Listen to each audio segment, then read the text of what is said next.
not me talk about dumb shit, whatever I'm talking about. Oh, I should probably do that. There it is. Okay, so why don't we do this? Why don't we just go ahead and bring on today's guest, hailing from Los Angeles, California. Put your hands together for Boyan The Bard.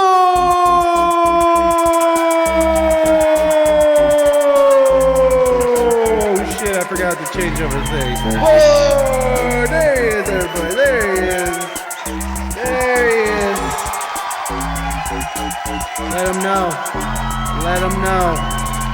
Let him know.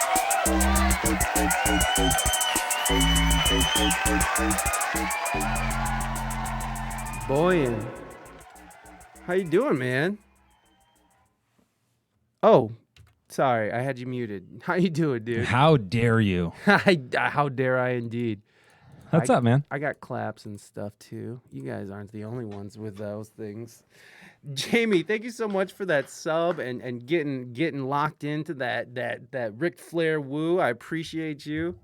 Let me stop this. Anyways, I was just saying on my stream that I think the whole reason I found you is because I saw that woo emote, the Ric Flair emote somewhere else. I don't know if it was you posted or someone else, but I clicked on it and was like, yo, who did that? That's amazing. Let's go see what's going on over here. Yes, exactly. Which the funny thing is that has really nothing to do with the show, honestly. I mean, other than I'm a chubby nerd from Ohio and that liked wrestling once, Yep. but it's Same. it's like no, what- it's a good hype thing though. It really is. it's like a clap or something. It's even as if you good as- don't know who Ric Flair is, it still says woo. Right, Yeah, right. And you it's can great. cheer people. Emotes lure me all the time. I know. Yeah. Me too. Who has oh my god. Fucking Raquel Lilly has the coolest emotes. She has air horns and of course I got an air horn, which when I came to Twitch, it turns out everybody has air horns. But she has like air horns. She has like what does she have? She has a my favorite. Yes, air horn. Yes, indeed. Is that Raquel's? Oh yeah. I also love her solid emote, the one where she's where oh yes, and what's up, Snuggle? Welcome in. I also love Sabi's because I love how cute the little koalas are. But she also has the eggplant. That's like All my right, let me lay out mine here real quick. Sure. I got these are like my main lineup here. Some of them are cheers, some of them are other things, but then I just did two new ones. One of them is the Haas vibe. So here's Haas vibes Let's get it. to celebrate the Haas bot that's been attacking us all. And then a lot of people who do music especially have like a feels one or something crying. Yeah. So I wanted to make a really sad one. So this is my super sad one. If you know the never ending story. Oh, that's Artax where in he the goes. No, where he falls into the quicksand and dies. No, that's a sad moment. Everyone's childhood trauma in one emote. Yes. That whole movie is a childhood trauma. Like I don't know. I don't know if you I don't know what your feelings about it was when you were a kid, but I remember thinking back, like that movie was kind of horrifying in a lot of ways, but it also was like very, enthralling. You know, it was a very thrilling movie. Yeah. But like for me, it was just like these horrifying parts that just, But I think that's Just a like that wolf. for a lot of kids. Yeah. Yeah. I mean, it's like that for a lot of kids, right? Like a lot of kids, a lot of stuff that when we grew up probably was way too mature for us to be presented as a child's, entertainment. But it just happens. I don't think Here's it's a the thing. bad thing. So now I have kids. Yeah. And I'm seeing something different happen, especially in one of them, is that when he gets scared of something, they're 6. I have twin 6-year-olds. Oh wow. And one of them, are they when he boys or girls? They're both boys. They're opposites. They're not identical twins. They're like one's left-handed, one's right-handed. Like in every way, they're complete opposites. But so this one, when he gets scared of something, he like latches onto it, and he just like talks about it all the time, and he just like digs into it, and then that's like how he copes with it.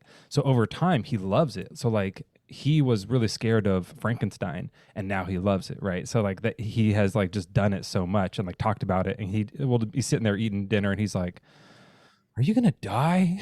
Like he says really dark things, but that's just how he does it. Is he like talks about it a lot, and he's like really worried he's gonna get sewn up into a Frankenstein like conglomerate. But that's how he copes. And so I think that was something like now I'm old enough to see the psychology happening within his head.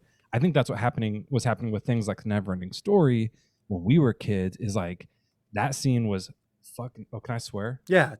Okay, I forgot to ask. That scene was fucking sad, and there's lots of scary stuff. Like the knight gets burnt by the laser eyes, and there's that wolf jumping out of the dark, the Gamork, and like us being scared of it, like it kind of like locked it into our brains, which is why that movie was so good. And I was just talking to the reason I made this emote, I made it last night because I was in, Destiny Guerra's stream. I don't. Well, you should have her. She's fun. But okay. I was in a stream and she did the song Neverending Story when we were talking about it. And I have the book. I keep the book in this blue thing behind me like all the time. It's like close to me because that movie and that story is really important to me. And in the book, that scene where the horse is going down is way, way, way sadder because the horse can talk in the book. And it's like, just like the dialogue that they have. Well, is it like crying out for help, or is it just saying like it's okay? Yeah, it's more like that, and it's just like, oh, don't worry about it. This is a book for kids. It's like, no, go without me. Yeah, like leave, and it's just like, oh, it's so bad. So, anyways, why is it so close? That's enough of that. Oh well, I'm interested. Oh, carry on. Yeah. No, I'm just interested. Why is it so near and dear to you? Why do you keep it in a blue box? Like that's very specific. It's just an open bin. It's not like I have it in a glass case. Well, no, I just thought you're like I keep it in a blue box, feet away from me, so I always have access to it. I thought it was like some thing. I don't know. It kind of is. I mean, I keep it here. It does. Like I have a lot of in my stream. And in my songs, in my music, I do like storytelling stuff. On not my most recent album, but the album before that, I have a whole song called "The Nothing" that's about it's about that from that story. Oh wow! And when I went back, I guess it was like 2 years ago now, and I read the book finally.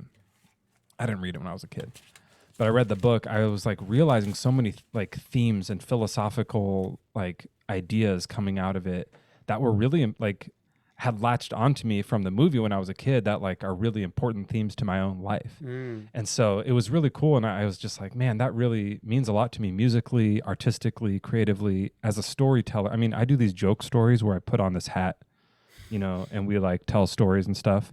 But seriously, like the songs tell stories. And even my job in my real life, my job is visual storyteller. So like the whole part of like why it's called the Neverending Story is like, it's all this lie. Like it's a story they made up to trick Bastion into helping. So I don't know, whatever. Like there's a lot of depth to it about like the value of story to convince someone to do something or to cope with your fears through that rather than like confront them face on.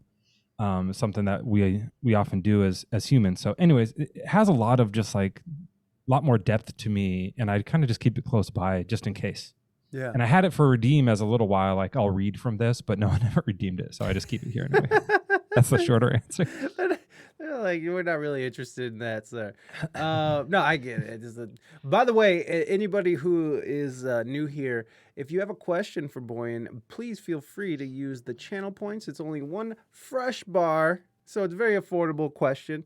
It just helps me keep the questions in order so we don't lose track of them.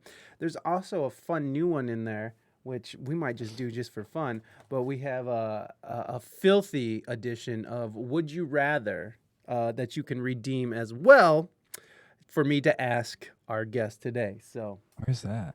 Filthy. I'm gonna redeem it. Can I do that? Bonnie, how dare you? Okay, so we got a Would You Rather already. Of course, as soon as I bring it up, Did you write these, or was this like from a game? This is a game. It's called a Would You Rather, and it's the filthy edition. And this is completely just ripped off from Reina Mystique.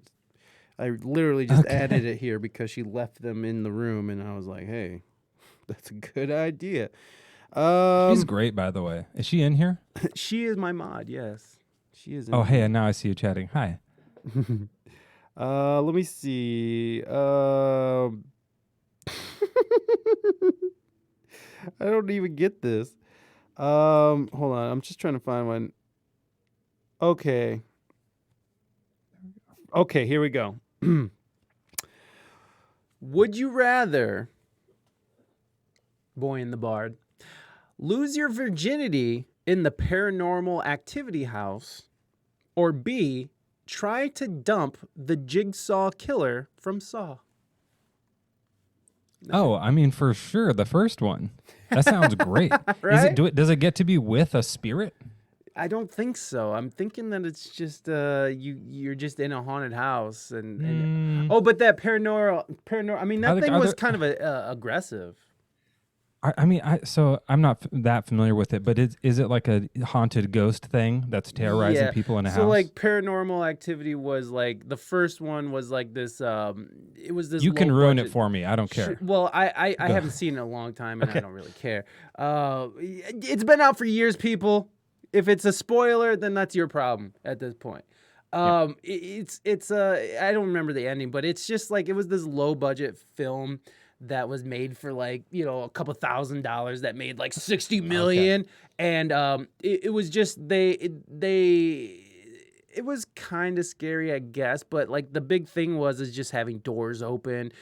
It was this family that moved into this house and they put up these security cameras because they kept on having weird things happen. So they put up security cameras and like, so half of it's in night vision and you see like something crawl up the blanket and it's weird, you know, like, right. And so it's like, they never show like a real monster, right? It's all, but it's sort of like not quite found footage, but maybe sort of kind of like Blair Witch almost. Okay. In that vein, kind of, yeah. Yeah, I would definitely pick that.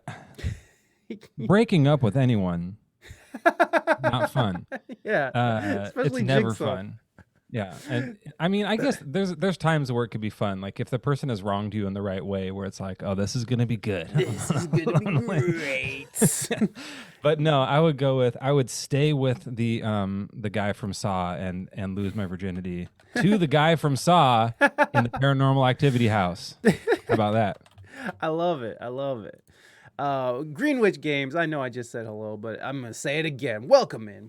Good to see you. Getting pulled out of bed and whatnot. Yeah, that's right. Bonnie has it. Yeah, so they get pulled out of bed at one point. It was kind of okay. It was stupid. But yeah. Who wants to lose their virginity in bed, though? Pull me out. Let's get wild. Yeah, let's do it. What are we doing here, right? We're going to do this. Let's do it right. Yeah, I'm into it. But you know what I loved about still love about the Never Ending Story is that fucking soundtrack, man. That soundtrack is good. Like Hans Zimmer and Giorgio. It's very like I don't know it, but like yes, that DX7 love. Yeah, like very like it was like just from that time period where they were like, oh, we have a bunch of Casios, let's go crazy. And like every soundtrack had that, and it's all so cool. Yeah. And it had that VHS kind of like the warble wobble to it. Yeah. And I assume in the original it didn't, but every version we heard did, right? You know, that wobble. And now that's like that's a hard to duplicate sound. And people want that. Like that's you know, like these lo-fi producers, that's all they got is like the warbles. It's like, I need more warble. But but I really loved Giorgio Moroder, who I think that's how you say his name. God, I love him. That can't be how you say his name. No, probably not. It's Italian. It's Italian, and let me see. Giorgio, not Giorgio. Well, he went by Giorgio. Really? Like a super soft G? Giorgio. Yeah, Giorgio. That's how I heard him say it. Because he talks on the last Daft Punk album, and he does this whole monologue over one of the songs. And he was talking about how he was homeless growing up and just being different and doing like, you know, because he was like, they kind of look at him as sort of the father of like that whole 80s synth wave movement, you know? So it's very, so Daft Punk, you know, was showing love. It's not Armani, goddammit. It's Moroder. I think that's... I liked Vangelis. Vangelis. You know who that is? No, my God, I need to know. He did so I know him mostly from the soundtrack to Cosmos, which was like Carl Sagan. Yeah. Oh Um, shit, that has to be fun. That has to and be then he amazing. did Chariots of Fire, like the soundtrack to that, which is, I mean, we know the kind of piano part, but the rest of it is, Yeah. so it has that kind of thing. Thank Infozar you. knows. More odor. He's probably Thank you, Info. Rotor. Very informational. Thank you, Info. Uh, He is more the odor. czar of such things. Info czar. I love it. It was great. Dude, I gotta check out Vangelis. So, like, yeah, I just love that whole thing. Like, that's kind of the music that I'm releasing right now. Is that in that vein? Oh, And like cool. in that like synth wavy vein, and like at the beginning of that show, like the song that plays us in. Oh, you didn't hear it because you were streaming. Yeah. But it's all in that vein. I just love that music, and it seems to come naturally for me, so I'm just going with it. I But love it. I love it because you can hear elements of that in your music, even. Like I remember I was listening to something that you collaborated with this rapper, and there's like these the warbles. You got the warbles on, oh no, not the warbles. You did the Yeah, it's like one of these, like, yes, you did that. I was like, yeah. oh, he knows. What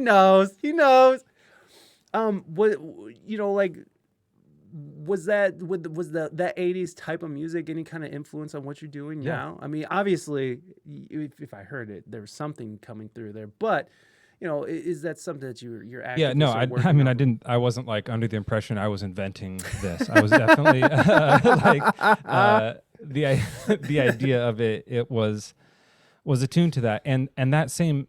So that is the remix of that song. The original version of that song is kind of an instrumental, and it just has like ocean music, and a couple of lyrics at the beginning and end.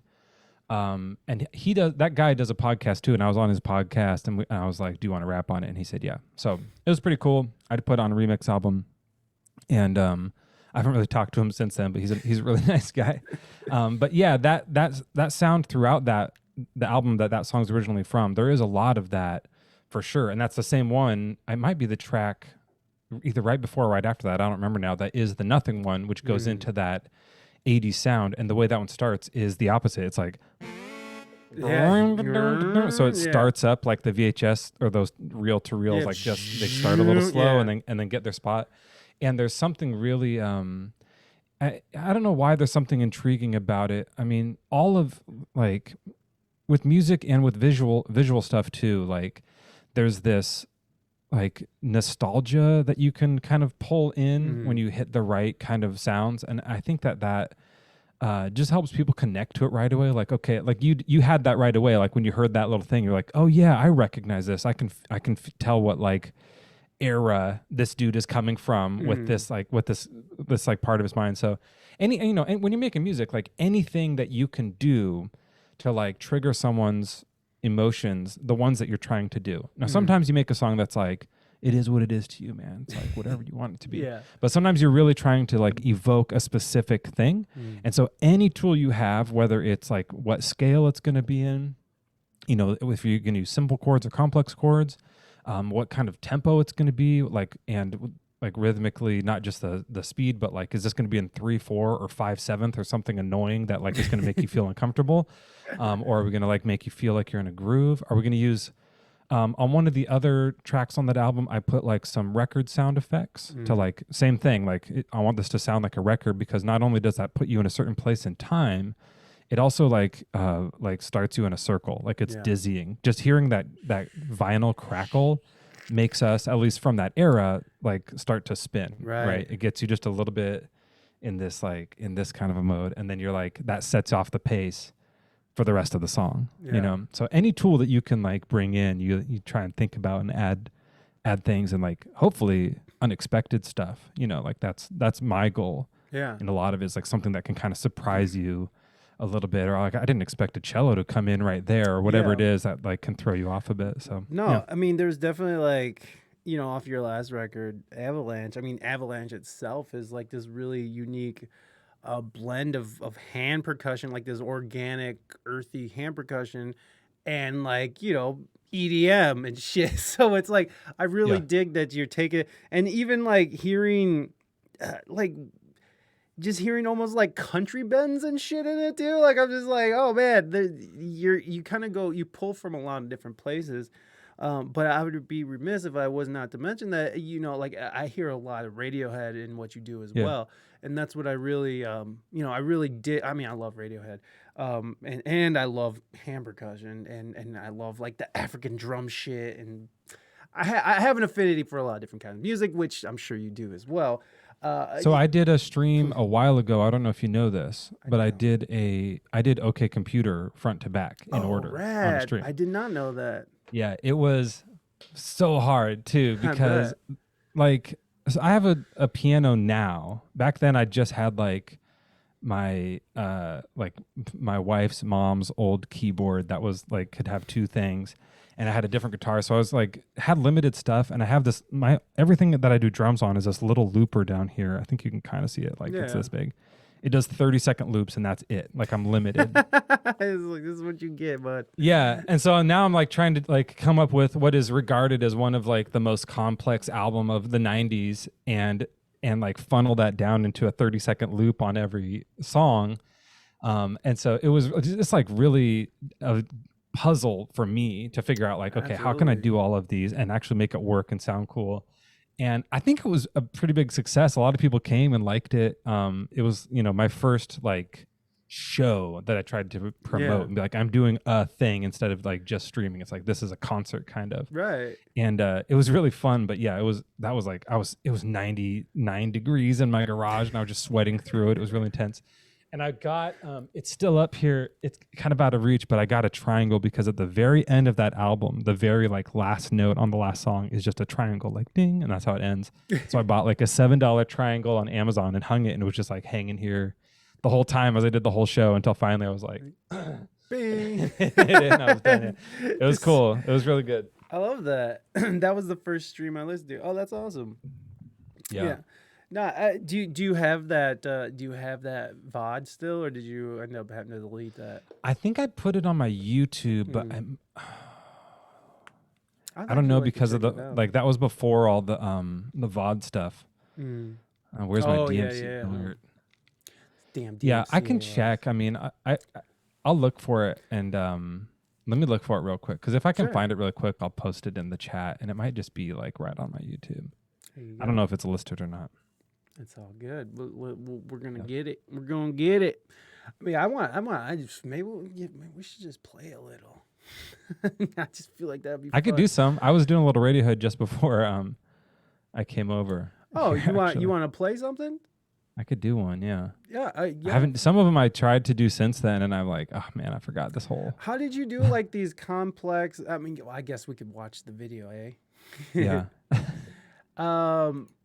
Let me. I can't. Don't do that. That's okay. That's okay. No worries. Oh no! Stop doing that. Oh no, I found it. Oh, he I found did. it, folks. Okay, let me put the link. He's found it. Can Play I the just put whole it in the album chat? again right now. Yeah, go ahead. I think. All Oh right, so no, there's it the. didn't. Hold on, let me give you permission. Oh, I think it let me. It didn't show up on my end. Permission at Boyan. Okay, try it again. See if that does. I don't know if I spelled permission right. We speak English. We spell English. Now my mission is identical. Hold on. Link. There we go. Okay. Permit. Oh, thank you, Reina. Reina, do it one more time, buddy. I'm sorry. Reina permits you. It's permit, not permission. Link. I am very. There we go. Oh my God! It's just hate. It's hate. It's hate. Will you whisper it to me? Oh, that didn't work either. Okay, yeah. I'm sorry, man. It's a fickle thing. Can I apologize for the crow war that is happening outside of my window right now? Can't even. I don't know hear if you it. guess can hear that. Can't even hear. I've been seeing them out this little window. They're like, there's a whole battle happening. They're probably attacking my tortoise. You got a tortoise, like an outdoor tortoise? Yeah, who has an indoor tortoise? I don't know. Somebody does. I knew somebody with an indoor pig. Oh, really? That's cool. Not really. That poor pig. All right, hold on. We're gonna go check it out for a little bit, guys. Yeah, play a little. Boom. Oh, and let me get my guest there. There he is. We got you. And here it is. Oh, I hear the crows. Those sons of bitches. I hate fucking birds. No offense to bird lovers, Oh man, everybody. I love them. You love birds? Fucking hate birds. Yes, our house is called the Roost. Gross. I'm sorry. No offense. I just don't like birds. They're gross to me. They make people go blind and shit. It's gross. Yeah, I love it. I love it. I'm going blind right now. Okay, here we go. So you were working with. You're really working with a minimal setup here, then, trying to get these things. Yeah. So is this you looping this? Yeah, I'm starting the loop right there. Ah, okay.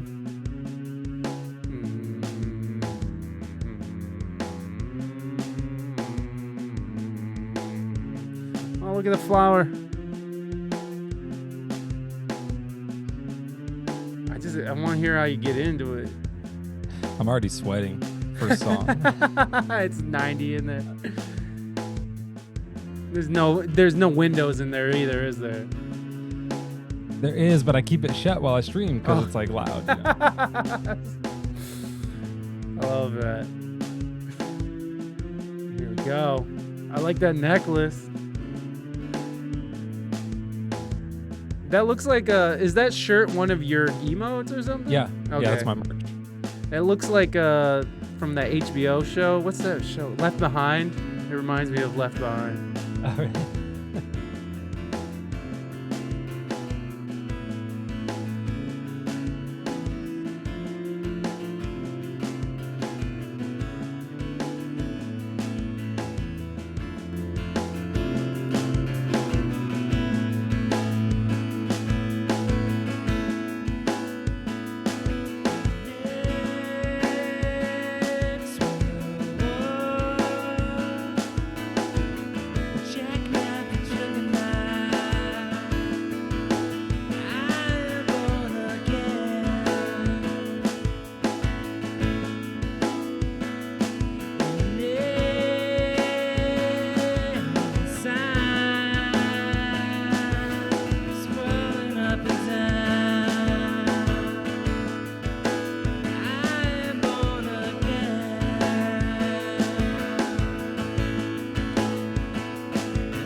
So that's dope. I love that you did that. So is this early in your streaming career as well? I mean, I'm still early in my streaming career, so yes. Where? How long you been doing it? Oh shit! I started in April, I think. In April of this year? Yeah. Oh, okay. No shit. Wow, I didn't know that. Well, why would I know that? Something like that. Yeah. No, I dig this. I'm gonna turn it off because I know that there's no way I'm gonna be able to keep a straight thought if I have that in the background. Nothing against it. It was fabulous. My ADHD brain is not equipped for more than a few things at a time. So, where did you start? When did you start like sort of noticing and gravitating towards this ethereal ambient type music? When did you start drifting towards creating that, or was that just something that just always was?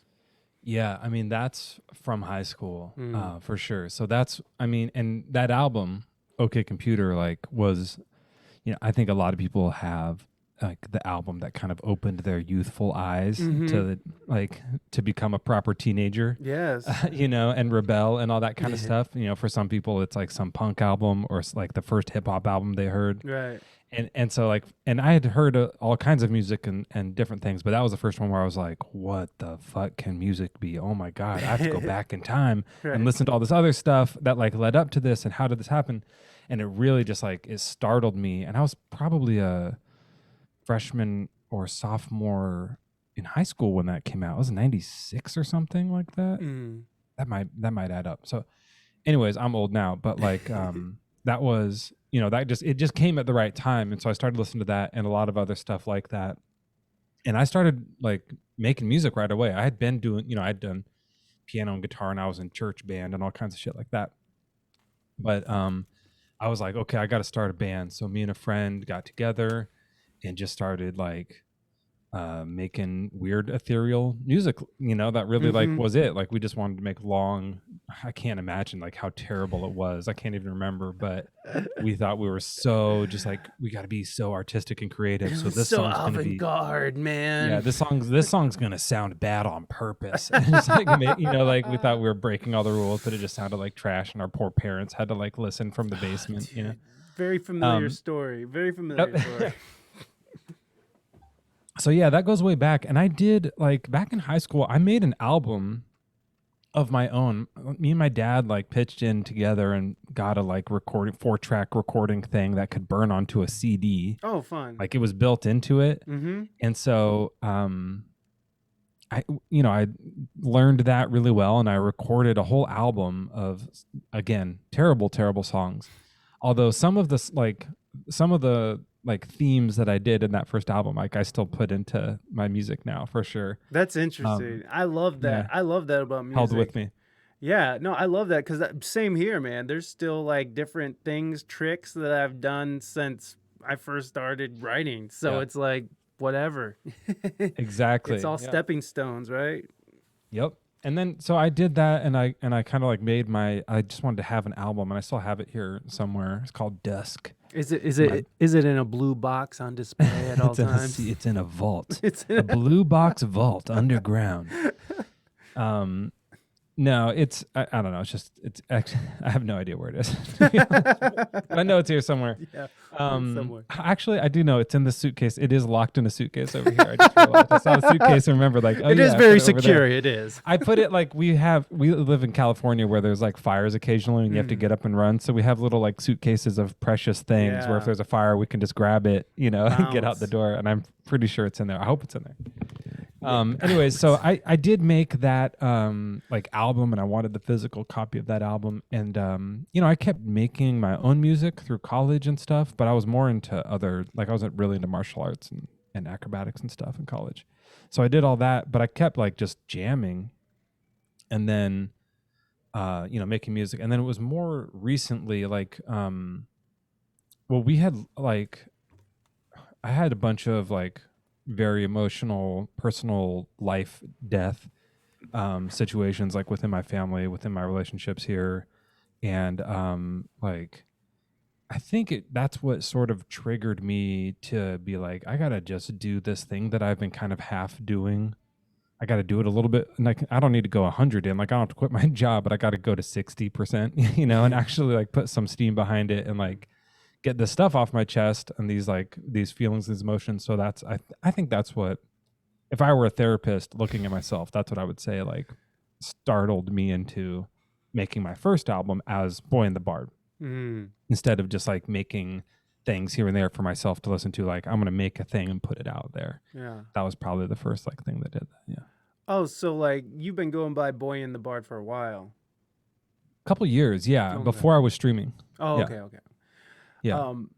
Yeah, man. Well, sometimes I think it's the thing about being an artist is that it's not like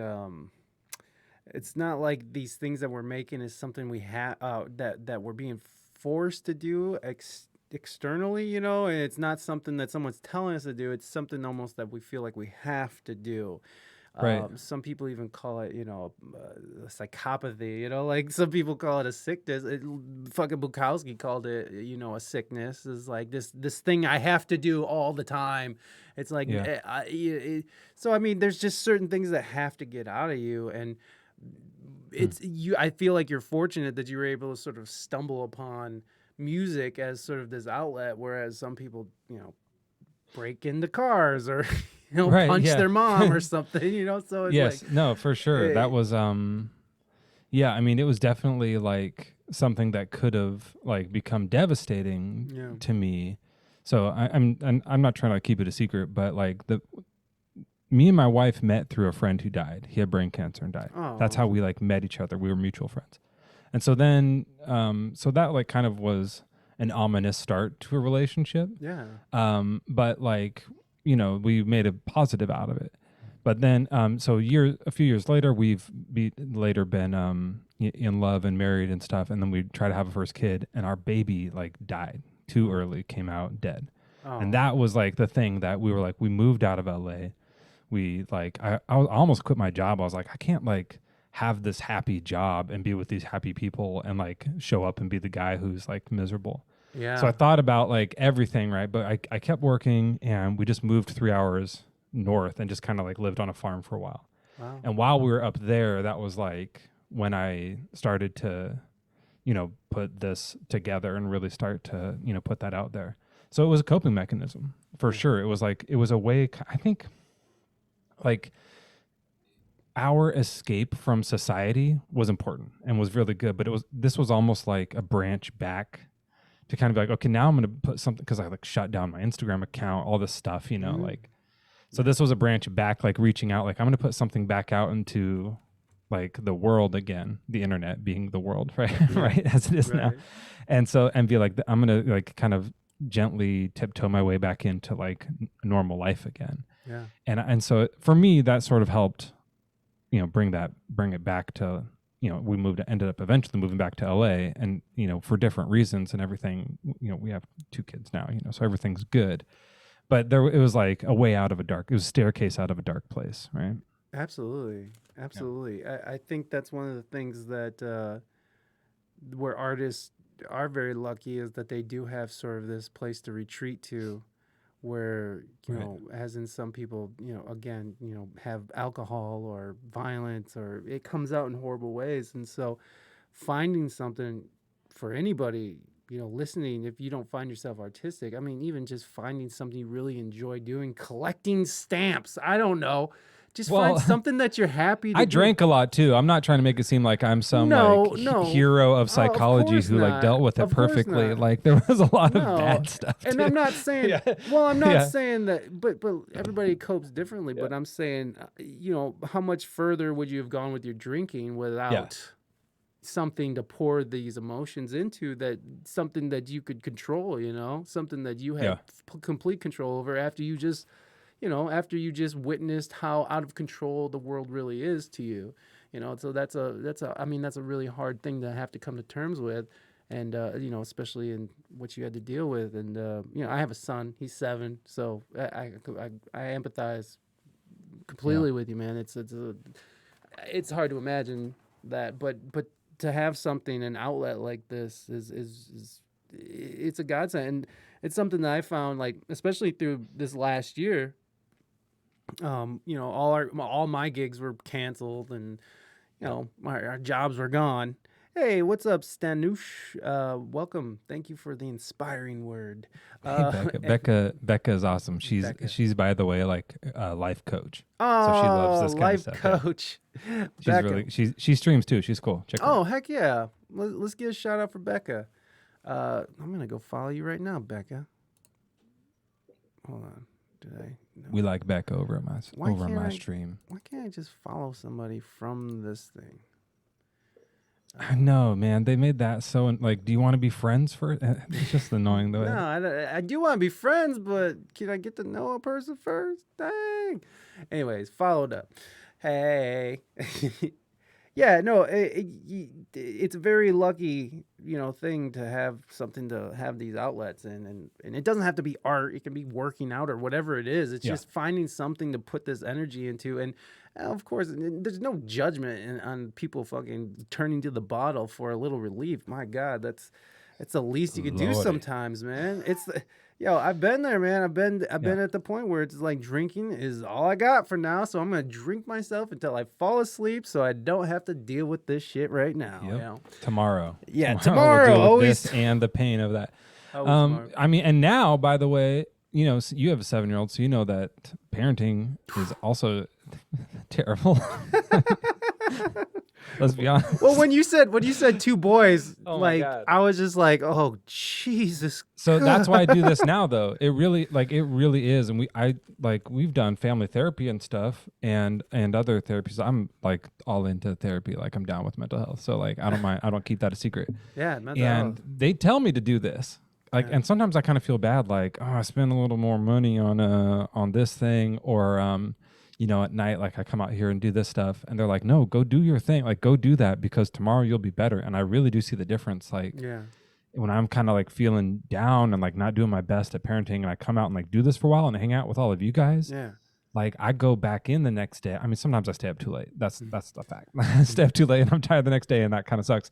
But when I like just do a bit and go back out and I'm feeling vibe, and it's like, oh, we had a hype train last night, that was tight. The next day goes well here. Yeah. Like that energy can like throws in, like follows me into the house, and I love that. And so like I'm gonna keep doing this. And so I'm really thankful to my community, and I don't have a huge, we're on the path to 10,000. I don't know if you knew that. We're almost at 10,000 followers. Yeah, I followed the other day. It was like, we're almost there. Let me check.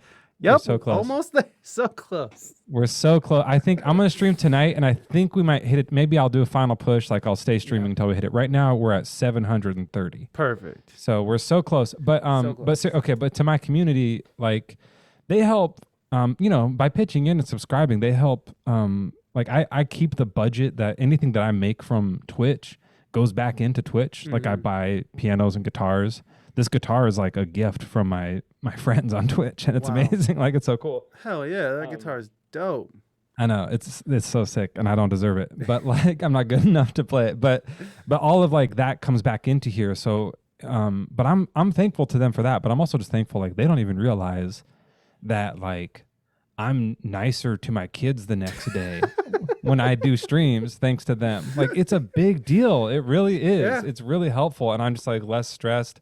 And then I'm like, let's do homework. You're gonna be all right, you know, and help them out. So there you Becca, go. Thank you so much. Speaking of which, thank you so like much that. It's really like you got to split it with Twitch, and it's like a whole thing. But like, it's not about the money. It's just like that positivity, like the energy that comes from a good stream is wild. And same with like with music in general. Whatever, like same thing, whatever your hobby is, if you're sharing on Instagram and someone says, hey, that's a cool wood carving, it's like, I'm gonna go be nice to, like those smiles get passed around and stuff. It's just like, it's so powerful. Yeah, Becca, thank you so much for the sub. This is for you.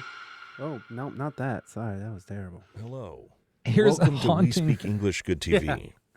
I'm your announcer, Ron Swanson, and now I'm asking you to put your hands together in a clappy noise for your host, Mike E. P. Fanfare. Wonderful. Thank you, Ron Swanson.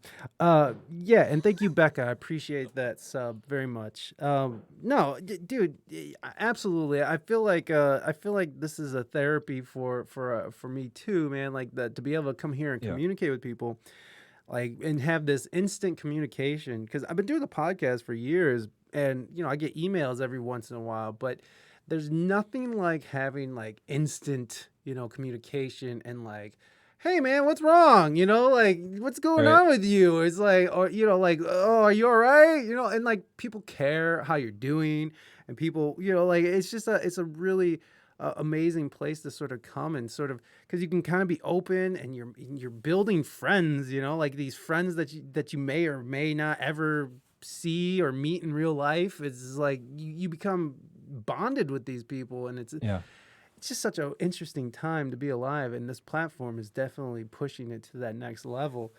Yeah, for sure. I mean, Twitch has been around for longer, but I'm sure it's thriving right now. Oh yeah. And you know, and rightfully so. I'm not going to go do a regular gig after this. Are you kidding me? Like to go sit in some bar where no one's listening and like get like someone to kind of give you half a clap while they're booing after you're done? Fuck that. No, I'm going to do Twitch. It's amazing. It's so much better. I can go, I'm home Yeah. when I'm done. Like I don't have to like drive, pack my stuff up. No. I used to do like, I would go to wineries when I lived up like in Paso Robles, is like wine country in California, right? And so I played a bunch of wineries and it would just bring my acoustic guitar and go do it. And it was fun. It was really cool. But like, you heard my music. Like the people who go to wineries, they're like, what is this guy like? What depressed? Can we get Brown Eyed Girl, please? Do you know how to play Brown Eyed Girl? Exactly. How about Margaritaville? Do you know Margaritaville? Like, yeah, I do. Here we go. I didn't do covers until Twitch. I never played. I mean, I would just like learn them on my own, but I never played covers live. Was it a matter of principle for you, or was it just like I just didn't never learn thought it? to. I was like, that's someone else's song. I don't know if you're supposed to do that. Do I have to pay for that? And then once people are doing it on Twitch, I was like, oh shit, okay. I guess I'll do some Janet Jackson. Let's see what's let's learn that. And what's really cool too about it is like as you like when you like look and really are like actually trying to break a song down to learn it, you realize how like similar so many songs are. And like, you know, music, it's a really interesting thing about music theory and like how like similar they all kind of go, and like, oh, that's just the same thing but backwards, or this is just one slight difference.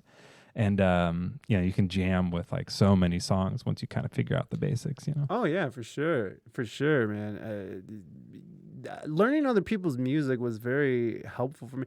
It was really interesting too because I did it differently. It's usually people like kind of come up learning other people's music when there's you know, like you're learning other people's songs and stuff, but I started writing first before I went out and started learning other people's stuff. So all my music came out really weird at the beginning, and it's just spacey or like jazzy or like there's no like direction, you know. It's just form. It was just this like, it would be like a 20-minute song of like 10 songs smashed into one song, you know what I mean? It's just like I don't know what's even happening here. Yeah, but now that sounds like a Flaming Lips album, right? Like it sounds like you did something like intellectually, you know. I mean, so like the thing with art, like when you're making your own art, it doesn't matter. Do whatever you want, do what feels good, copy stuff, whatever. Like if you're gonna write a novel that only you are going to read, plagiarize it. Who the fuck cares? It doesn't matter, right? Right. It's only when you start to sell stuff and like put it in galleries that like you have to worry about that kind of stuff. And like just like with, you know, painting art, for people who do like abstract splotches,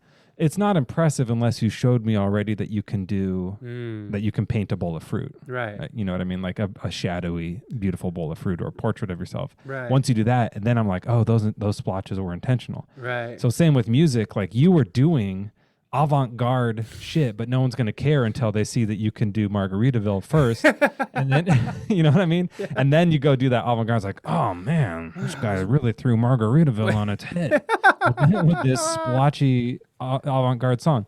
So I think like, but it's the same thing. Like you end up going back to the same thing, like the roots of what you heard. That's cool that you were doing songs of your own, like before learning others. That's awesome. Well, I mean, I didn't have to learn others because at one point in my musical career, I was like, a cover band is death. You know, fuck a cover band. I'm not learning covers. That's bullshit. That's bitch shit. You know what I mean? Like, I just, in my own head, in my own stupid young man head, I'm just like, nah, I'm doing it this way. If it's not funk fusion, then it ain't music. You know, it's just like, it's so stupid. Just these different phases in my life where it was just this or nothing, you know. It's just that kind of thinking is ridiculous. I definitely had that too, and I mean, I still like with my actual albums that I put out, I think about it a little more. I'm kind of like, you know, I'm not going to put a cover out, obviously, but like, I mean, I could, but that's not really what I do. I like making my own songs and writing it, but like, I'm just a lot less. I don't know. Even with my first Boyan The Bard album, I was kind of like really concerned about the like creative like details of it and making sure that like every song has its own sounds and everything and stuff. And now it's kind of like, you know, maybe we could just have some fun. And I'm going to play some Tenacious D on my stream and it doesn't matter that much and it's okay, you know. Yeah, I mean, why not? I'm sorry. Call me sober for 2 months. You're just fucking taking me out of it right now. Why did you change your fucking name to call me sober for 2 months? You're like literally fucking up my interview. What right was now. it before? Wild but sober. Oh. Oh shit! No. I Wild but Sober is an amazing producer, but I don't know Word. what the hell he's doing right now. I'm not just blowing smoke. Everybody, go follow Call Me Sober for 2 months. Fucking long ass name. I changed it and now I regret. You should. You should regret it. What the fuck? You just spent like almost a year building up your name just to change it. Sorry, that's me. I'm trying to follow him. So I'm turning all these things on. Oh no, it's all good. No, he's a great producer, and we feature his music on the show all the time. Oh, cool. I think I have a thing for him actually. Do I have a thing? Boom! Oh, but that's not your fucking name anymore, so whatever. There it is. Oh, and by the way, I have a thing for you too. BB, right? I think that's it. There it is. Hey, there's his link tree. Look at that. Go follow him, and also let's. My fake link tree. I don't even have a real link tree. I got solo. It's like not even a real thing. I'm gonna get fucking fired from Twitch. I keep saying it like I'm such an imposter, dude. No, how you don't get fired from Twitch unless you're licking ear microphones on your all fours. You can get fired for that? For being on all fours, but you can lick, right? Oh, you can lick now. Yeah, licking is totally cool. You can lick all you want. Okay, good. Because But I got don't do it on all lick fours. redeem. Yeah. You can be on all fours or licking, but if you do both at the same time, they're gonna Those- kick you out. Dude, those microphones are like fucking. They're like $5,000 microphones or something. Oh, really? Yeah, those stereo. They look like They don't ears. have to be. That company was like, they know that people will spend that much because the people who are doing ASMR stuff are getting paid. Did you get Twitch leaked, by the way? Twitch League or leaked? Leaked when the leak I came don't out know. yesterday. Can you find out? You can go search I'll it. look you up. Okay, yeah. I was mad that everyone found out I make $1.2 million a month streaming on Twitch. Yeah, it says here. Someone actually was joking about how the saddest thing was they also posted a few people who make zero just as a burn. Yeah, they just wanted to fucking That's funny. throw dirt on their fucking And then like 3 people who didn't make anything. It's really 3D funny. audio modeled in a way the human ears perceive audio. Yeah, it's a really nice. Those are really nice microphones All that they are right. just licking. But They're just licking. They're waterproof too. They got to be saliva proof. I mean, you got to think about that. I fully support. I mean, that's the whole reason why we're in hot tubs right now is because of when that all went down with Indie Fox and Amaranth. They got banned for a couple days. I'm just like a bunch of banned crazy weirdos. Like, come on, like you can give them a warning or something. It's like to. I was to not kick- like around when all that happened. Oh. I'm not familiar with it. In any case, there's a couple streamers who are, they're e-girls and they were licking on all fours and they didn't like that. So Right. they got kicked off and I'm like, that's bullshit. I'm just not a fan of censorship. And, Yeah, I'm with and I get it. Twitch is for, it's for kids too. So there's rules and stuff, but like, if you're going to allow them to lick microphones in bikinis and jump up and down and so their boobs are shaking and you obviously know what's happening, how are you gonna you're gonna let people on this platform say some outrageous shit that has Right. nothing to do with boobs, and that's cool, but all of a sudden it's too far if you're on all fours licking a fucking $5,000 microphone.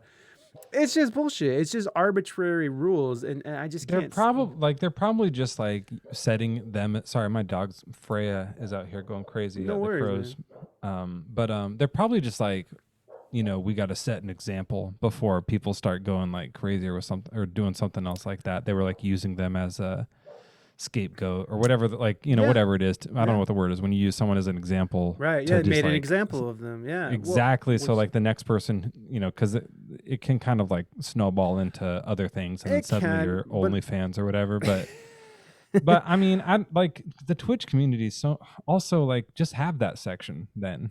It's Yeah, fine. Like yeah, have the section just like, hey, fucking, there's the ear licking fucking section. Okay. Uh, we'll get to that question in a second.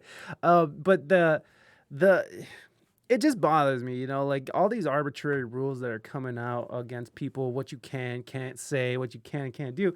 It's like this whole thing with Facebook, like that's happening right now. It just it's really weird that like when they took down Parler, and I actually know one of the Amazon people who made that decision to take down Parler. I actually met them not too long ago, and they were like, we gave them 4 months of notice. Now you find out that most of what happened on January 6th came from Facebook. And not only did it come from Facebook, but a majority of it came from Facebook. And the fact that Facebook allows all these sort of hate speech platforms, sex trafficking, all these different things on the platform. And you're telling me that Indie Fox licking a mic is the problem, I mean, you know what I mean? That's It's the like, thing about like pornographic stuff being banned is that it's just so Puritan, of a thing. Like that's not it's the very problem. puritanical. These like old fucking, no one gives a fuck about those rules. And that's why it's like, no one hears someone slurp on a mic and then goes and kills someone about it. Like there is like I mean there is an argument for like sex crimes and things like that being stemmed from like the sex industry for sure. Like there's more like maybe I don't know if this isn't a fact, but like if you could like prove that there was like more rapes within a certain mile radius of a strip club than not, then you could start to like maybe assemble that and say, well, it's probably because people are walking out of the club and this guy just saw them and follows them or whatever, something like that. Right. So there is like a discussion to be had, but licking mics on Twitch isn't causing riots at the Capitol. Like that's a different thing. For sure. And it's just like I guess the bigger point here is just these arbitrary rules that are just being made up whenever they feel like it's okay to make up rules, and I'm talking about not just Twitch, because for as much shit as I talk about these places, Twitch is it's not an open platform, but they're pretty lenient. Like I get to get away with a lot of shit on here, and it's not like I'm out here trying to say like N bombs or anything. It's just that, which I'm totally against, but it's just like they let you get away with enough to where I can exist on this platform for now, and that's fine. But I don't like that there's these other platforms, especially Facebook. They made this whole big hullabaloo about like content that what was it?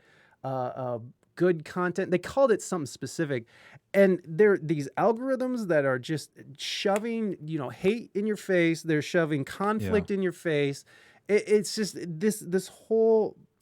The fact that they're trying to sit there and be the moral police while they're making billions of dollars promoting the shit that they say that they're working against is a hypocrisy that is just too hard for me to swallow at this point. I fucking can't stand it. You know what I mean? Like, and every day there's a new person being canceled because of something that they said or wrote on Twitter 10 years ago. Meanwhile, fucking you have Al Qaeda and fucking the Taliban sending out tweets and like right now. Yeah, like right now. And like the day that fucking Donald Trump got banned, which fuck Donald Trump, but the day he got banned, the Chinese government put out a fucking propaganda about the Uyghur Muslims and how much they love being, they love having their, They love being, what do you call it? Sterilized. They love being sterilized. They love forced sterilization. It was pure propaganda for slavery that's currently going on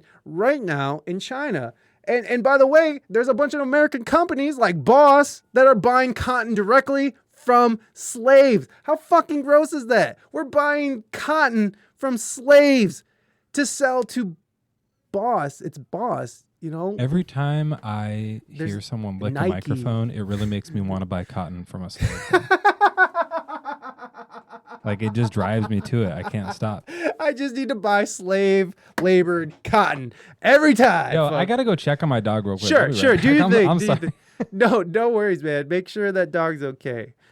I'm sorry we're going back into the whole censorship thing, everybody. You guys know how much I fucking get fucking all busted up about this shit. I don't like it. It's not something I care about. Don't hold back. Tell us how you really feel. Well, I said, oh, look it. What's up, puppers? Oh, I heard him go. What kind of dog is that? It looks like a little like a mix Yep. of like a pug. She's half pig, half gremlin. That's what we tell people. She's pug and boxer. Aw, very cute, Yeah. little thing there, keeping you safe. Yeah, she usually kind of snuggles down over here while I'm streaming. I think she was actually barking at the garage door to be let in. Oh, it's like, hey, Yeah. I want to lay in that spot. Usually do this at night. What the fuck is happening? What's happening? I like politics, man. The first stream of yours that I saw was politics. Oh, well, I wasn't trying to take it there, but I mean, it does relate to the artist community because nowadays artists are being silenced for their own expressions, and I think that's kind of antithetical to what an artist does. You know, if you're being paid to express yourself and then you express yourself in a way that doesn't agree with other people, now you're a bad guy and should be, tossed aside and. I don't know. I think everyone has like the right to say stuff, but other people have the right to be mad about it Of too. course, That's fine. absolutely. Like everyone, like all the stuff that's happening with Dave Chappelle right now. People are like debating about whether or not they should like not like him. I think the trans community is perfectly correct to be angry about what he's saying. Go ahead. Totally. Right to be I'm mad offended. about it too. Oh, I think a lot of stuff he's saying is fucked up. But like, did you watch the special? No, I'm kind of over him. Oh, well, it's funny. It's funny how many people don't actually watch the special and walk away saying that he's a transphobe. Because in the thing, I didn't watch this most recent one, but in some of the older ones I watched, I was really like, he says some fucked up. And in this one, by the way, I don't want anybody thinking that anything. He says some really fucked up shit in this, and so I get why people are mad too, and I absolutely agree with you. People are gonna be mad. You gotta know when you're gonna say shit like that people are mad. When you're gonna stand on stage and tell everybody that you are a TERF, people are gonna be like, hey. Yeah. Fuck you. But no, I had this black conservative dude on my show once who called himself, he loves to be called an Uncle Tom. He loves it because he respects Uncle Tom. He respects Uncle Tom because Uncle Tom was, holding down the household, looking out for his family and a hard worker and loyal. And, that's not the part that people are talking about. Chat was like, hey, that's fucked up. That's a fucked up thing you just said. But he ended up getting really mad about it, and he went into his Discord and was talking shit really? And was like, I feel like I was this was a setup. This was like, and that's the thing is like, yo, if you're gonna say some incendiary shit, expect fire. Right. Expect that shit to burn, son. Exactly. Yeah. And by the way, bring it back to mic licking. If you're gonna lick a mic on all fours, you have to know you might get banned. Yeah, that's true too. Like even though like I disagree with that ban, I'm with you. Like I don't care if you want to lick a mic on all fours, lick each other. I don't care. Lick anything you want. But like you're probably gonna get banned because it says on Twitch, hey, don't do all that stuff. Right. So and also if you say anything in favor of the phrase Uncle Tom, people might be mad about that because people aren't idiots. So like people have every right to be mad. Usually, most of the time when people get mad, it's for a reason. Like not always the case, right? And I understand. Like I think it's annoying to me when people don't wear masks and they're so mad. Like I won't wear a mask. That's like absurd to me. But like they can be mad if they want. That's fine. Like be mad. Like it sucks because now I have to like stay away from you or whatever. Like I don't want to get your germs on me, your virus or whatever on me. I'm like more cautious because I don't know who else's mics you've been licking without a mask. But like I'm trying, but I get it. Like things are upsetting to people. People are mad about it. Yeah. And in this country, you still have a right to be upset about shit and to protest it and to fucking speak up about it. I mean, I just think like the phrasing of cancel culture, like people who are upset about cancel culture, I don't think cancel culture is happening as much. Like the reason, I don't think it's a new thing. When people like if a comedian goes on stage and says a bunch of funny stuff, people will continue to watch them. If they say some funny stuff and then some stuff that's like, I don't like that, and some people will stop watching. If they stop saying anything funny, then everyone just stops watching and they have essentially been canceled. That's been going on since people have been standing up on stage getting tomatoes thrown at them. Like, right. It's nothing if you new. suck, we're not going to watch it. And I don't think saying things that aren't necessarily like true or that aren't kind towards trans people is funny. So as a comedian, you lost me. Like I'm done with you at that point. Like that's where it's not funny anymore.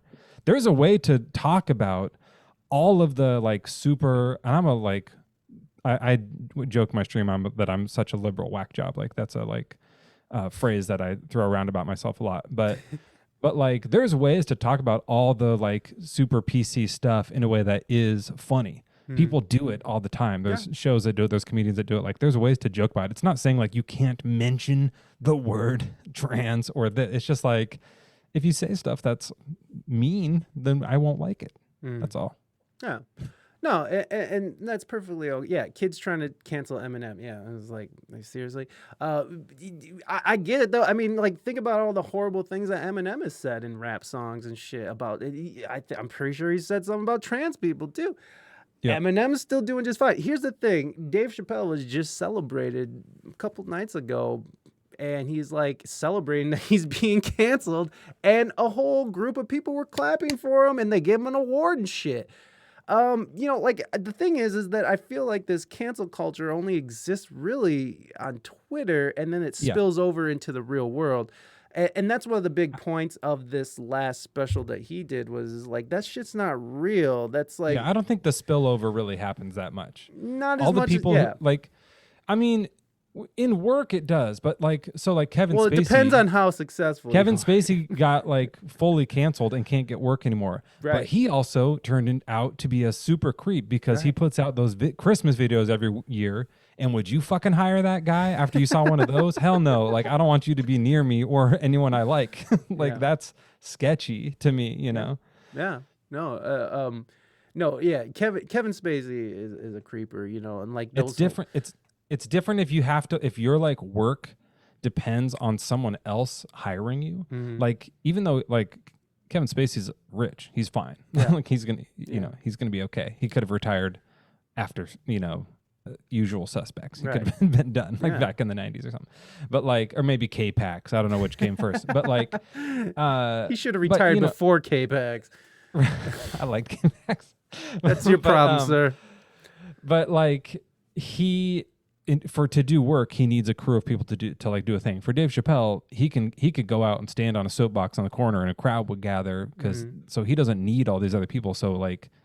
He could be fully canceled and still do fine, and that's how most like stand-up comedians are, and some of like bands too. I mean, like you have managers and you have a team of people for sure, but like you're a single individual that can like still do whatever they want. Especially now, start a Twitch stream, do your own fucking shit. You make like he'll be fine. So there's no way to really cancel people like that. Well, I mean, they definitely canceled Donald Trump, and it was very effective. I mean, although you do see him on all the news channels, but he's still like.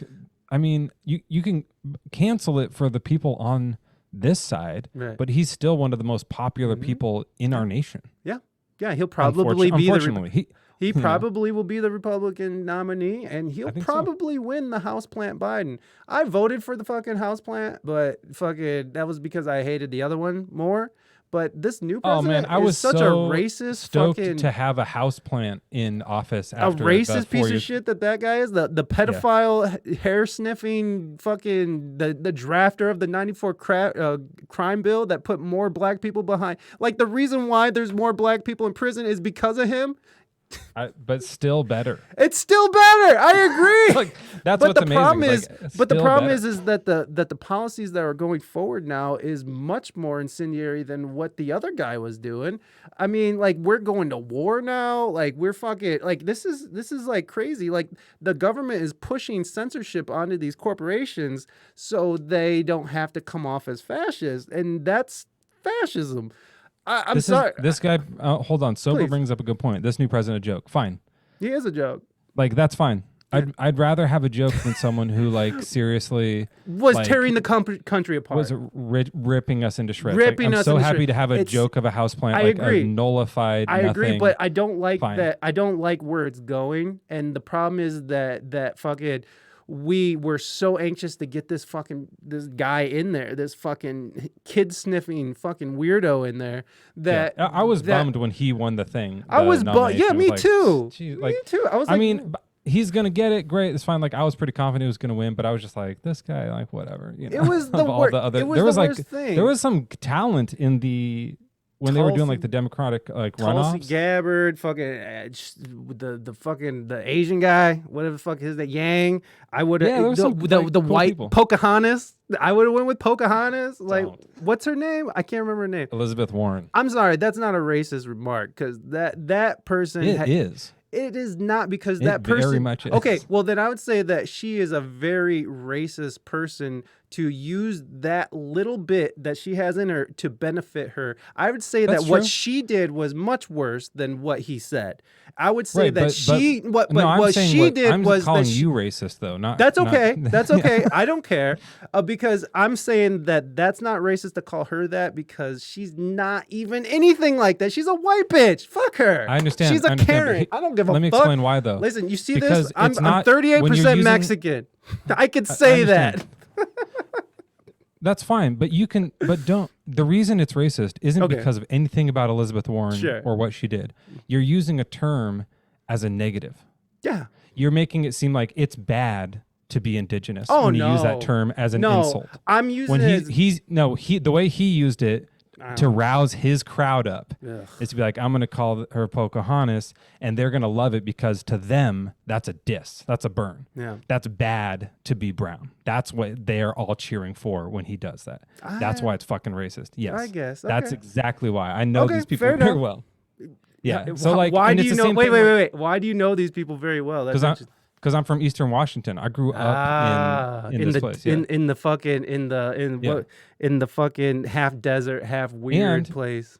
when that we is were Washington. 3 hours north of LA, we were in Trump country. Oh yeah, It was Trump country up there. And we left because it was getting scary. yeah, It was it's weird. seriously like, Dude, I live in because we started- Ohio. You have no idea. Our whole during last year, it was nothing Yeah. but fucking Blue Lives Matter. It's all nothing but fucking Trump signs. It was nothing Yeah. but like BLM crossed out and shit. Oh, I know. Yeah. I know how And fucking weird it you know, gets. we were chilling up there, and my wife is black and I'm white, and I can Congratulations. and thank you, you too. And Thank you.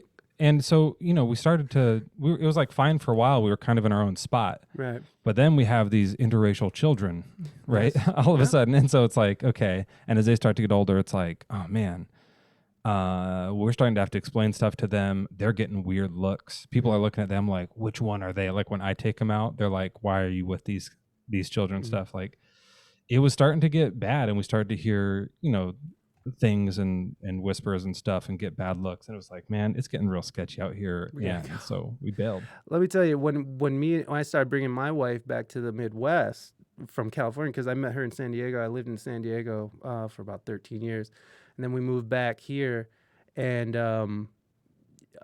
we were getting bad looks from black people.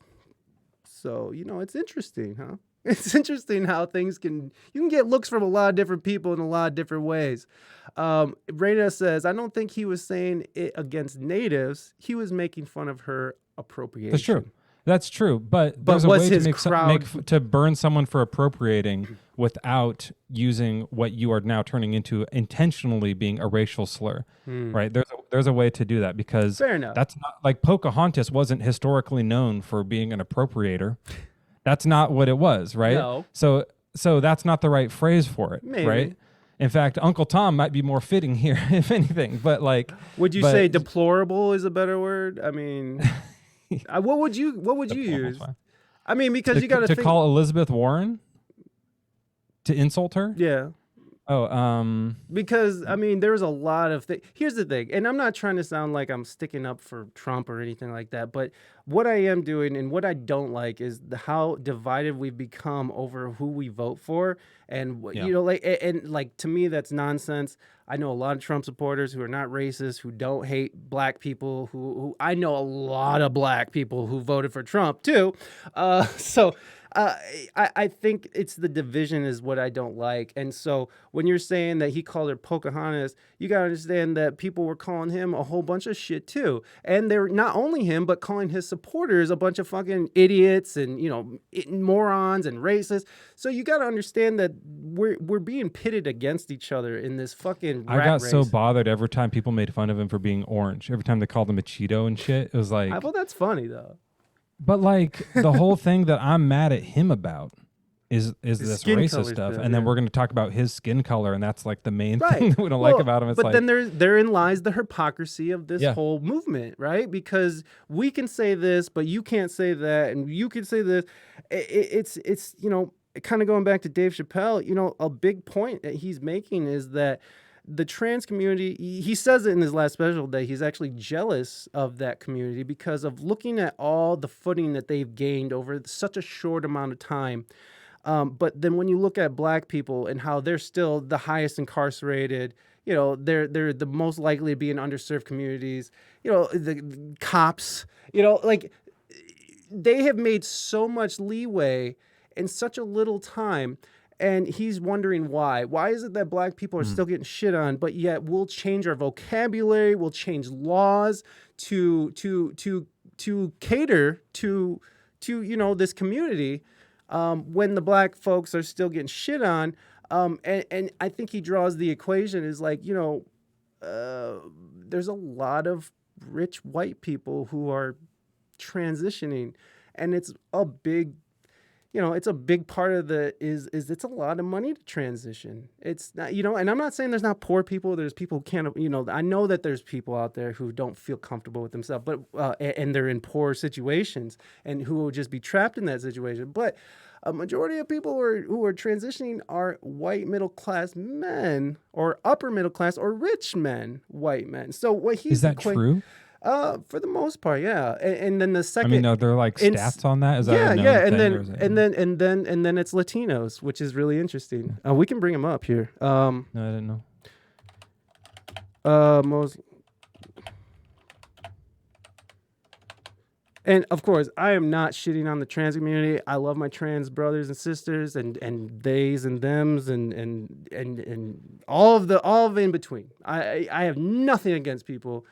But I don't like the hypocrisy that's going into what like another thing that Dave Matthews that Dave Chappelle brings up is the baby. And yeah, the baby said some really ridiculous shit. And yeah, obviously he deserves to get some kind of shit going on for that. But he's also shot and murdered somebody as well, and his career was just fine until he said something about homosexuals and trans community, and now his fucking so it's just the hypocrisy of the whole thing, and it's only being used for when people want to push a narrative forward, like the Black Lives Movement last year. It only mattered during the presidential election. You know, right now the Black Lives Matter is marching against vaccine mandates, right? Like, or don't you? Because BLM is like in full action. They're totally against these mandates for vaccine. It's always such a weird thing when like I'm just saying, look, a movement has an organizer. It's an organizer that lives in always fucking a problem, Hollywood. right? Oh yeah, like yeah, and I think that's something that happened. You know, like in the '60s, the hippie movement, there wasn't a boss of the hippies, right? It wasn't like, and we are hippie. It's kind of Ken Kesey, and you have to do like, and here's what else we stand for. Yeah. Get out of Vietnam, and also don't get the vaccine. And people have been like, wait a second, though. Like, you know, like, so it is kind of strange now that all these vaccines have to have all these movements have like a website, so they have like a CEO and stuff. And so it's kind of like, this is what we're standing for. This is what we're fighting for this week, folks. And you're checking down the list like, yep, yep. Yeah. And it's like, I don't agree with that one. So am I not a BLM person now? Or can I like, Can I still do that? yeah, But- when we were doing that here. We were like trying to put a sign out front. We're like, okay, how can we do like a Black Lives Matter sign that isn't the same exact one that they do, that shows that yes, we're in favor of this part of it, but doesn't like align us exactly with that thing. We're like trying to like, should we pluralize it? Black Lives Matter. Black Life Matter. You don't want to say the Blacks' Lives Matters. That sounds The Blacks worse. Matter. So like we were really like trying to like find a way to like adjust it just a little bit. I don't remember what we ended up with, but we did something. Yeah, no, I don't know, man. It's just I'm just not a fan of this picking and choosing, and the fact that Black Lives Matter is marching in the streets currently against these mandates and no one is talking about it. But last year, Why? Why does that have anything to do with them? They should have a different website and a different organization you want to know why? about vaccines. Do you want to know why? I can tell Because you. they have an audience. No, because the majority of people who are unvaccinated in this country happen to be minorities, and to force minorities into getting this vaccine and putting these mandates, whereas like in New York City, you can't go into stores, you can't order food, you can't go anywhere and do anything. So it's directly affecting the Black community because they and are it has the least historical and the significance, Tuskegee and yes, For sure. yes. I get that, but I think it just seems like a different like. Yeah, but it's 'Cause, affecting like, Black part people. Part of the thing that was so annoying about Blue Lives Matter is like when they came up with that, it was like, okay, no one said they didn't. This wasn't about that, and you're trying to make it about you, and you're tagging on that. Even when they kind of do like when people come out and they're like, yeah, and while we're at it, all Black Lives Matter, or like Latino lives matter. It's like, yes, we agree with all that, of course. This was about one specific thing, and that's why we called it that, and we're just trying to work on this one thing and target that right now. And that made sense to me when they did that, and like it made sense that it was really obviously racist. So it's like, well, oh yeah, no they don't, Blue Lives Matter. Like it was a no they don't, right? That was the counter. Whereas if they had phrased it differently, instead of stealing their slogan, if they had made their own thing, then it could have been like, you could have said it wasn't as much, but it was very clearly that. But now for them to like say, and while we're at it, also this, like, it's like, but it was about this one thing. Right. Like it was about how they're getting like beat up and put in jail. So like, what does that have to do with this? So I don't know. I think that like, it's a bummer when a movement has to have a leader, and it's not the first time that's happened. And like, who wants to speak for all of anything, right? Like I don't speak for the whites. On behalf Are you of kidding all me? all 38% Mexicans, I do say Right, 38% of them. You I can do only say speak for Mexicans are- 38%. only 38% though. No, well, I don't know. I think the bigger issue here is that these movements get used for bigger power moves. And what happened was last year is that our President Houseplant decided that, he's going to take on this movement, used it, and then now that he's president, no one's talking about BLM. No one, and they don't even Problem dare solved. put that shit. Yeah, problem solved. Right. All good, everybody. I made it in. No more Black people will be murdered by cops. I honestly think that was like the biggest thing to me about like when Trump won, and just seeing the numbers of people that were like willing to do that. It was like, oh, okay, Trump isn't the problem. Like he's for sure going to be the scapegoat, and he would like became this like idol, like this gold calf on their side, and this like, is it like they really did. What's demagogue? Is that the right word? I think so. Whatever. We'll Like go with that. for us, like whatever, it was like this target. So like he became the face of this like, cold civil war that like, started to brew. But I think like it was more about just seeing like, okay, that's not the problem. The problem's way bigger. The problem's huge. Like we don't agree on shit. And some of us agree on this part of that. And also there's just too much shit to disagree on. Like, and now like there's a pandemic. So like, here's more stuff that we have to be arguing about. And now that we've like, everyone has picked sides, whenever something comes out, everyone's waiting. Like what are they going to say? They don't like the pandemic. Well, then we do like the pandemic. Give it to me. Like whatever. Like nothing comes out. Seriously, like if a serial killer was on the loose right now, and liberals were like, "Oh, that guy's bad. We got to catch that guy." I feel like there'd be Republican people being like, "I think he's getting the right people." I think like they would find something to like whatever it is, just because it's like sports at this point. Right. Well, like now it's just sports teams and like you're from Philly and I'm from. Well, then that's I the don't know. dangerous part. Yeah. It's just it's totally just sports teams now. And no, like you can't have your own opinion because like you were in a BLM shirt and now you have to be anti-vax also. Like, black people have literally been poisoned by our government telling them to take a vaccine. It would be strange if they didn't protest. Yeah, and I saw this interesting meme the other day that was posted, and I was like, oh, this is cool. This. It's like one of those memes that's supposed to be like, oh, this is going to change their minds, but it's only going to embolden people's beliefs more. But it was like, what was it? It was like questioning science is literally science. Like questioning the science is literally science. Like that's what science is like constantly being broken down and looked into. And what's up, Charizard? Welcome, right. in, buddy. But when you do that, like the scientific community is doing that.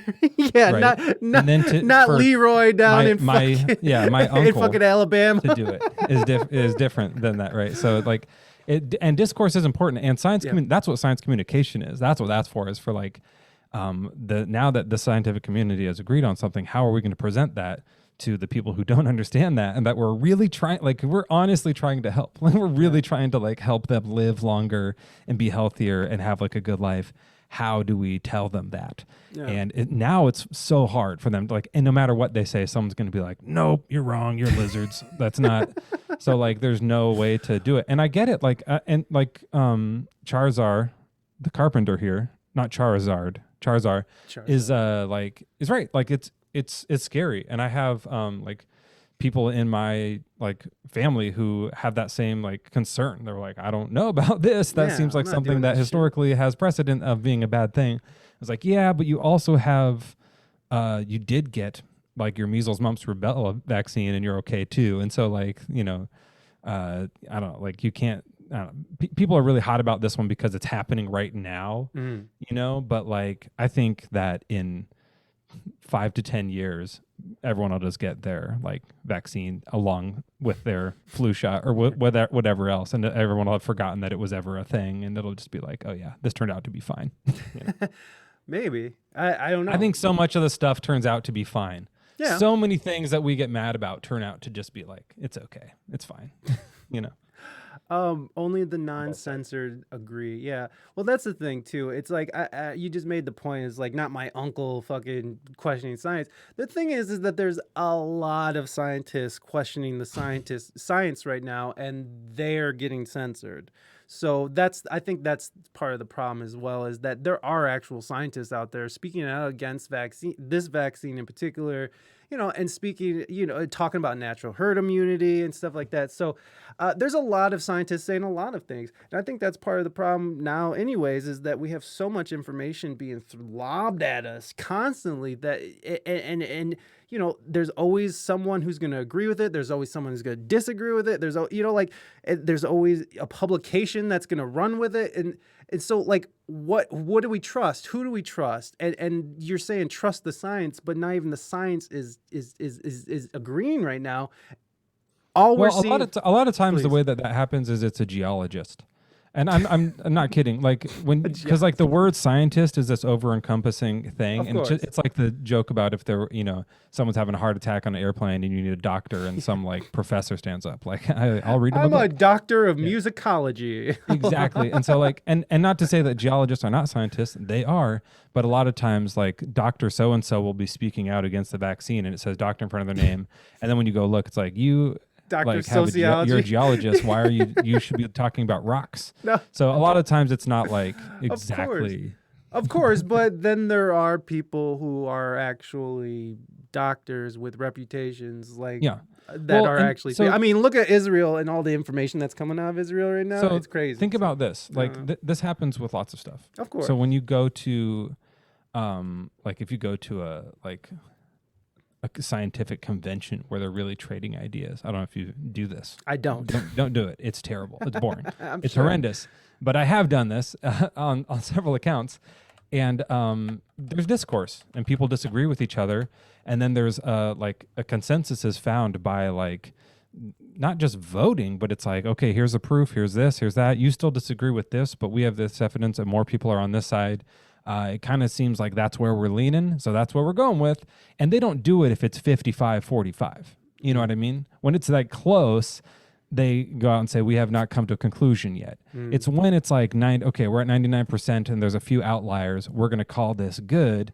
Then they come out and say that, okay, this is what's good. So those few loud outliers that you're hearing about anything are usually outliers. The stuff that like the scientific community... Wait. The whole country of Israel is an outlier? No, I'm talking about vaccine. About even if you're at like I go to space once, right? So like things about like Pluto being a planet or not, or those kinds of things. Like 99% of the people in that room, in that organization have made the decision, and there's one or two outliers, and they put them on the news, right? Because they're the other person. And then they have one person saying yes, one person saying no on the news. But there's really should be 99 people saying yes and the one person saying no. You know what I mean? Being like, okay, this is how, like, where the odds really are. But you're not going to do that on a TV news debate show. So you have two chairs and you have one of each, and it makes it seem like, oh, we're split right down the middle, which isn't always the case. Sometimes it's the case. Yeah. I don't know anything about Israel. I have no knowledge of it. So I mean, you can tell me about it, but I don't keep tabs on Israel really. Okay. Well, in Israel, they're just finding a lot of information in regards to natural immunity, in regards to breakthrough cases. I think their country is 80% vaccinated, and most of the people who are hospitalized right now are vaccinated. So it's like there's a lot of just information. It's just a lot of information's out there. And again, I'm not a scientist. You're not a scientist. We're not fucking trained in this. We're musicians and editors. Yeah. So like, but it's there's just so much information out there that I honestly don't even know what to believe anymore. And I mean, it's just like you kind of got to go with what they're giving us, and then that's problematic as fuck too. So I don't know. Imagine if there was a community of musicians at a music school. What's the music, like Berkeley? Yes. They do music there? Sure. And all the professors there, except for one, there's 99 professors there, and you play a chord. And they're like, you just played a G sharp chord. And you were like, and then the one of them was like, that's an F. And then I think that we should call that F. And then you were like, I don't know, I guess maybe I played an F. You'd be like, well, the rest of you guys said it was a G sharp, so I'm going to just call it that. Like, well, now let's call that a G sharp chord. Like, that's kind of what's happening with a lot of these. So like, that's happening. That's in all I'm talking about. Too. Like, I know there's debate, there's discussions, there's discourse, but like when they say like the science is settled, science is never settled. It's a moving liquid thing. It should be like that. That's not a phrase that scientists really use. I've never heard science like, that's it, it's done, it's settled. Right. We're always open, they're always open to evidence and new things, for sure. Bring it. But like, your opinion isn't evidence necessarily. Like, you know what I mean? So it has to be like. But I mean, that's the thing, data. though. But that's the thing as well, is that the sciences and opinion and people's personal experience are actually becoming part of science now. Especially in the social sciences. So there is a lot of this, like, 2 + 2 doesn't equal 4 anymore. Like there is certain things that are. I haven't heard that. Well, have you heard that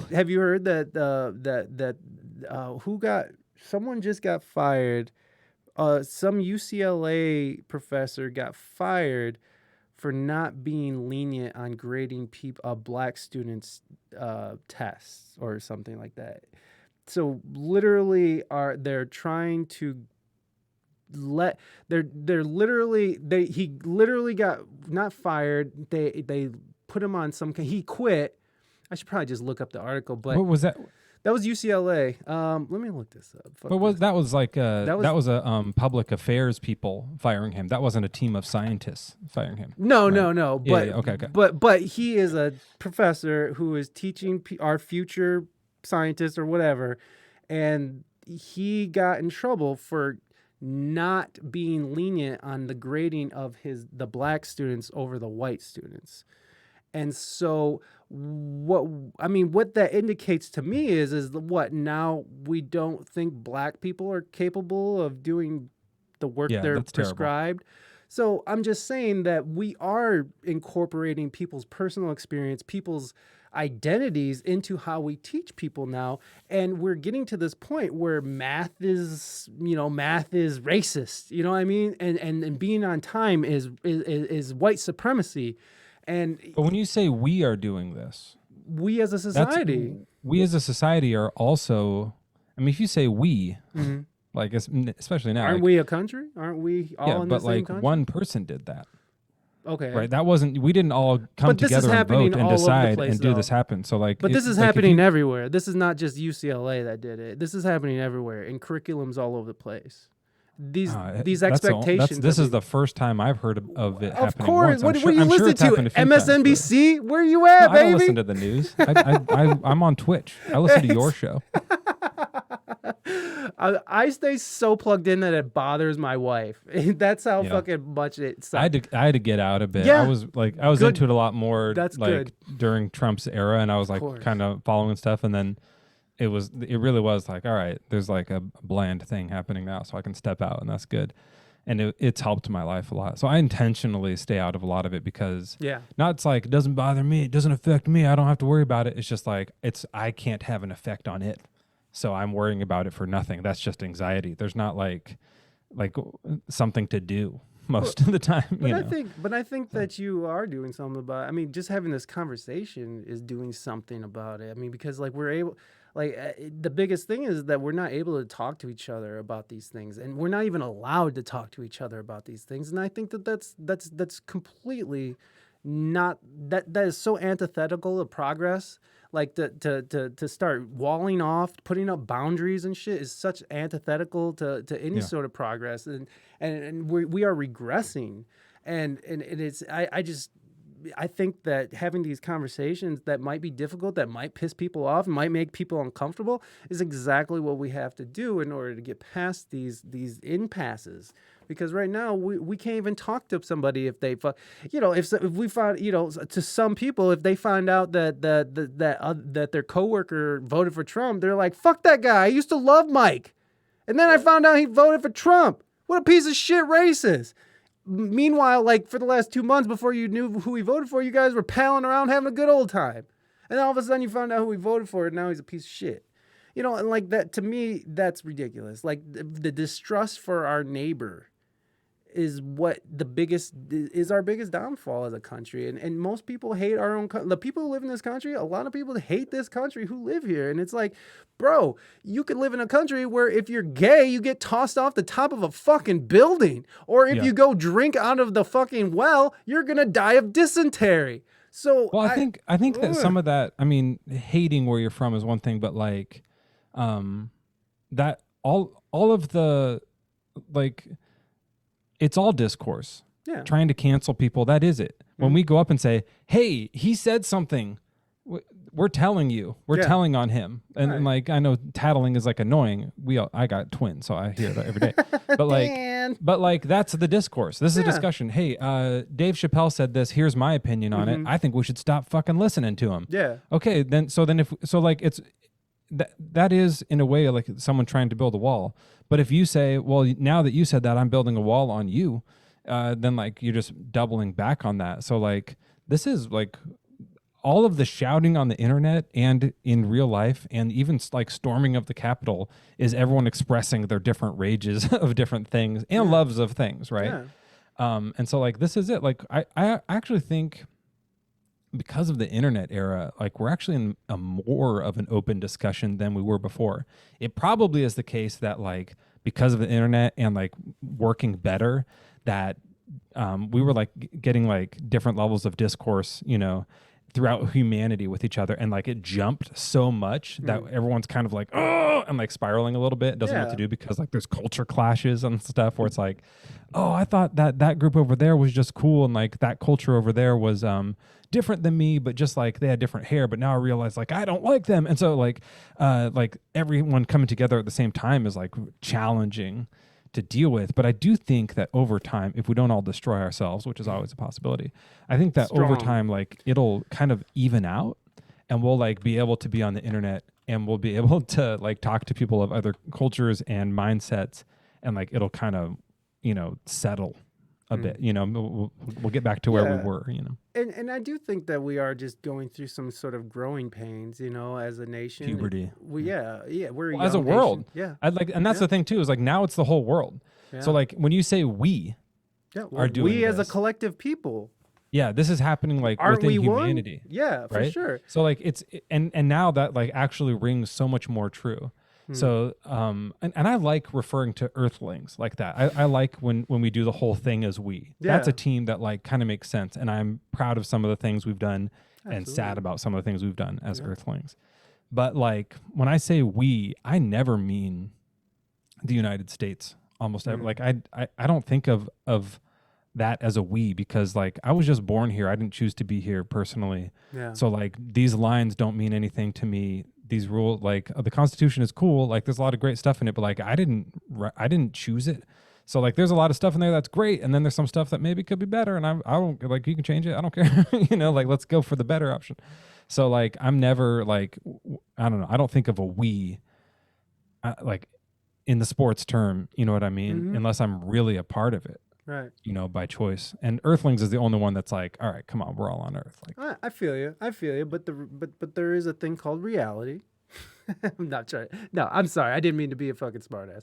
But the reality of the situation is that we are born here and we are participating in this social experiment that is America. So and I know that doesn't go for everybody in chat, and this is that's what I really love about Twitch too, is that it's very international, and I've learned a lot about like what people think of America and what like that.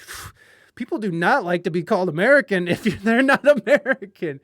But I've come to find, like, because I don't know, I used to fucking think this country was garbage, but once you start like seeing how the other world, the other outside world functions, and obviously there's tons of cool places out there that are awesome, but I've really grown an affinity for this country because I know that there's so many people who are fighting to get here. Like my mom was one of them. My mom came here as an immigrant in her family.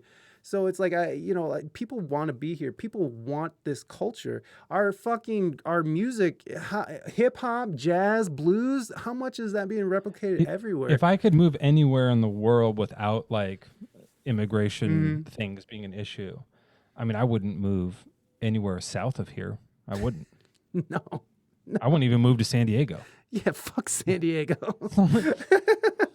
But like, I love San Diego. like of the United States, this or Hawaii are the places I would, pick. LA or Hawaii. Like that's about where I mean, California's amazing. It's it's cool. just nothing. But I would probably, like, if immigration wasn't a hassle, I'd go to New Zealand or Denmark or something like that. Yeah, probably, that might be cool over there. Although they did just like, I mean, New Zealand, they just did the whole like, we're living with COVID, everybody. Fuck lockdowns. I love that. I love they're like, fuck it. Who cares? They went from like authoritarian. We tried this shit for a year and a half. Authoritarian as fuck, and now it's like, fuck it. I like we're just that actually. It's kind of like, you know what? We really tried and it keeps coming back. Yeah. So What are we like, it's doing? time to try something else. Exactly. I And appreciate that. Me yeah. too. And I kind of wish that for America. I wish that I we love could be Jacinda. Jacinda. What does that mean? She's the like, I don't know if they have a prime minister. Oh, she's the one in charge over there. Is it a prime minister? The in New Earth is a Zealand? I don't know pancake. anything. You better chill out with that shit. We have It's speaking an of able skeever. Abel Skeever. She's Yeah, great. those are round pancakes. Like their balls. Yeah, he Wild but Sober is a huge flat earther. I thought you knew. Why? No. You know where I want to be? On top of the Cascades. Not a bad place to be. We have a question from the chat, and Yeah. it's a very important question that gets asked here often.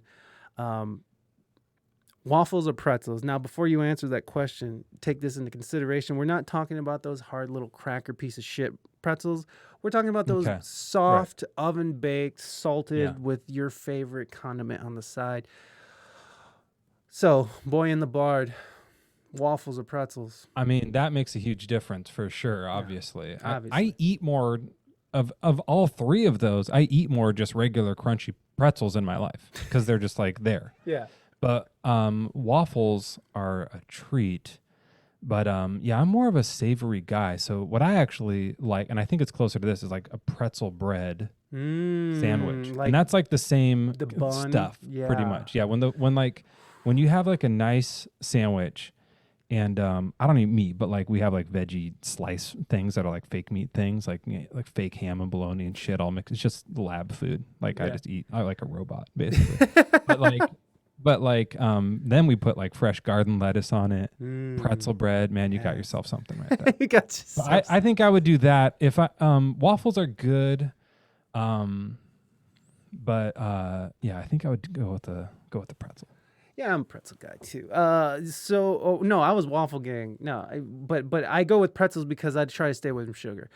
So he's the one supporting the crappy pretzel industry. Yeah, That's me. yeah, that's him. Fake meat, seasoned with sriracha sauce.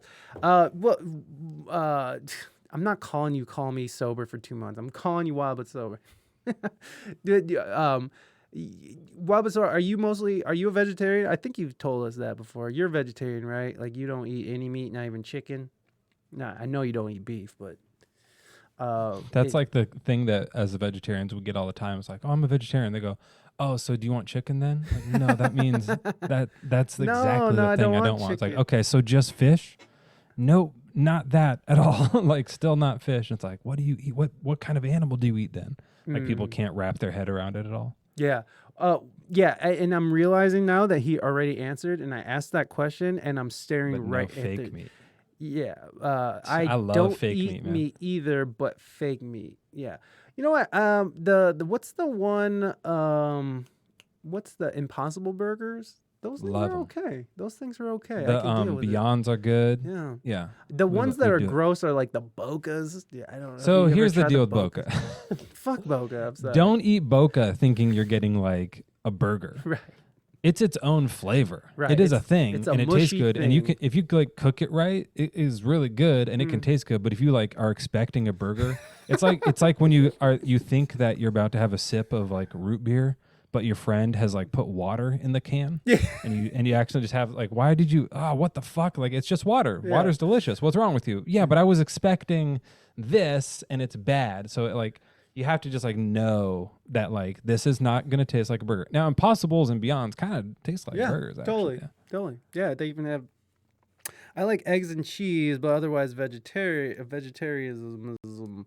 Yeah, no, Yeah, that is exactly vegetarian. If like the animal products that you eat, the animal didn't have to die, then that's vegetarian. Like only if you eat things that died, then you are now a carnivore. Now. You get the eggs that are like, cage free if you can. At least try to like do something, Yeah, try to that's support that. sad. I'm doing my best, but like I also, trying to live, so. I do need to. Now I hate them. Yeah, those poor. Even the like. What was the? It's pasture raised. It has to be pasture raised, or else it's just because the Cage free is a lie. Yeah, cage free is a lie. Or like even free range is a lie as well. If it says usually if it's like certified humane, then that usually means that someone checked at least once and was like, okay, that's good enough. Which is like, I mean, it might not be the best thing in the world, but at least like there is some accountability happening. Whereas like if it doesn't have that, it's for sure like a chicken this big in a cage this big with its quackala butt hanging out the bottom, just shitting eggs out. Like it's bad. It sucks, dude. It really does suck. I don't like thinking about it. I like to eat it, but I don't like thinking about it. So by that theory, milk, butter, eggs, etc. are all okay for vegetarians. Yes, Yeah. indeed. Vegan is a different thing. There's some vegans that I know that won't eat honey because they're like, oh, that's So vegan is like there's food vegans, and then there's also like lifestyle vegans who won't have a leather purse. And that was a thing. Like, I mean, film isn't a thing anymore, but like old school film, like camera film, had gelatin on it. Like you had to kill a cow to make that. Like the gelatinous substance in your pictures and your Polaroids was like That's fucked up. So vegans were kind of like, I can't take pictures. Like that was a real thing that used to happen. And when digital came out, you know, like changed the game. Yeah, for sure. And honey is like from a bee, which is an alive thing. Right. Yeah. Yeah, I get it. I mean, it's vomit though. It's vomit. Yeah. But the guy that was in here earlier, I don't know if he's still here, but Infozar, he's by the way a magician on Twitch. No. And he's amazing. And he's so good, but he's a vegan too, so he knows more about like that lifestyle. I don't know if he does just food vegan. He calls himself I'm going to spill all his secrets, by the way. I don't know if this is private, but he called himself like a junk food vegan. So like that's a thing that a lot of people don't really. I used to be a lot bigger, like I was 30 pounds more. I'm still kind of working on it, but I would tell people like I'm a vegetarian, and they were like, "You really? Because you look you don't look very like vegetarian." You're not. And I was like, first of all, fuck you. Second of all, yeah, I just eat cheese and cupcakes and stuff like that. So. Yeah, that's the thing. I've known some vegetarians who are just like, no, I don't eat that. Can you give me some like Cheetos and like a Snickers? And I'm just like, what? Are you serious? No, is this chick I knew who used to be the worst vegetarian ever. And it's just like, ugh. But she was skinny and hot, so whatever. Good for you. You did it. You mentioned church, that you were playing in the church band. Are you a religious person? Are you someone who... No, I used to be. I mean, I was raised religious, but I found my way out of it. You escaped. Dude, seriously. Was it brainwashing? Was it all encompassing? Was it a huge part of your life, or was it just... Yeah, it was a big... I mean, it was like my... and some people like join the church if you want to. That's fine. Like I have no... Oh yeah, yeah. Nothing. We're not shitting on God, everybody. But Go God. My experience with it was not pleasurable, and the leaving of it was like, it was like trying to escape from a prison. Like trying to get out, and not like they were some cult that was locking me in, but just like mentally, right? Yeah. Like this mental prison of like, how can I get out of here, knowing that I want to get out of here, but I can't keep doing it. It was like this whole struggle, and it was like psychologically like super sketchy and dangerous, and just like there was, I don't know, it was like a whole battle that I went through in my 20s mostly. Wow. And was this in Washington? Yeah, I was still in Washington most of that time. And I lived in Hawaii for a little while too, so like part of it happened there, but it was mostly in Washington. It was mostly before that, yeah. Oh yeah. What kind of religion was it? What was it? It's like a Baptist church. I was raised in, like super, very nice people, super kind. Like some of my family still goes there. Love them. Like it's all good. It wasn't like too culty. Like there was a church down the street that was like they're the other, like they're the sketchy ones that are like they have like, you know, they have just like ammunition stored up underneath all the pews, like they're ready to like do, and like everyone there is schooled there, like the kids aren't allowed out and stuff. So we weren't on that like spectrum of it, that end of that spectrum. But we were like, I don't know, like now when I look back, like when I tell stories about stuff to some other people, they were like, they did that to you? Like it seems really sketchy. I'm like, I thought that was normal. Everyone had that thing, like where like they're going to have like a church lock-in and say, all the kids can come over for the lock-in and we're going to have fun and play games. And it's like, cool. And you're doing that, you're playing games. And it's like, let's take a break and sit down. You kids ever masturbate? Let's talk about it. And you're like, what? Are we locked in here for real? Like, is this a talk we're having? It's like, you shouldn't do that. God doesn't like masturbators. Exactly. So, and yeah. So there was a lot of that kind of stuff, but yeah. I don't know. Yeah, no, I was raised Catholic, and I quickly saw through that facade, that bullshit. You know, not that Catholicism is filled with bullshit. I mean, there's a lot of good things to it, but it's just, I just was never really into that. I think I just took LSD when I was too young. I think that's what happened. Like I learned too much. I think that's what started religion. Probably, you're probably right. I think some people like seriously were tripping in the desert and we're like, that bush is burning. Well, yeah, I'm gonna write a book about it. Yeah, let's go. Yeah. Well, the acacia bush. You probably heard about this that you're referencing that, but the acacia bush is filled with DMT, and when that shit was burning, you know, the burning bush and Moses, was it Moses? He went Of up course to it was that. and he fucking just got a big whiff of DMT, started fucking seeing God, man. God started talking to him. And that's what happens, honestly. Like when you take DMT, like you literally go into a trance. You are transported into another dimension, and you can hear stuff, see stuff, and you can bring it back with you. You can like remember it, unlike fucking like mushrooms. So when you take it, yes. your like subconscious is pulling on all of these experiences that you've had in your life, all the movies and TV shows you've had, all the stuff you've been tossed, all of history, your education is all like in there for it to pull from, Right. as well as whatever like new stuff it's tapping into, whatever, you know. But for people back then Yeah. that didn't have TV, movies, and like didn't know history, like because they were Right. had like it's just it's like sensory deprivation. All of everything else was gone, so like new things start to pop in. Like it totally makes sense that someone would like just write that up. You know, to me. It makes perfect sense. Just write that shit down, baby. They'll buy it. I wasn't raised religious. We had religious customs, though. People in the house did their rituals. I went to the temple every now and then. Not then again, not religious. Then after one point, I just gave up on it completely. Yeah, that kind of happened with me. I mean, like our family didn't really go to church every week, so it wasn't like that thing. But I did go to a Catholic school when I was young, and one of my teachers told me, and I was like really into it too. And one of my teachers told me is like, if you don't go to church every week, you're doomed to hell. So We got that a lot. I thought that if I didn't go, and my family didn't go to church every week, and the only time I went to church was at school. We went every Wednesday. And so I was like, so this summer, that means my fucking soul is fucked. And so for like months as a child, I'm sitting there like, I'm going to fucking hell. Yeah, dude. I'm going to hell. How am I I was going to? so scared. Yes, it's such a scary thing to do to kids. Mighty, thank you so much for gift subbing that to Too Short Sally. I love that. I'm gonna grab some water. I'll be right back. Sure, and we're gonna wrap up. Hey, do you want to do music? Yeah, let's do music, and then let's wrap up because I have to. Let me get a water first. Sure. We're talking about religion and stuff. We should probably wrap up though. I gotta pee so bad that I can. I'm at the beginning stages of tasting it.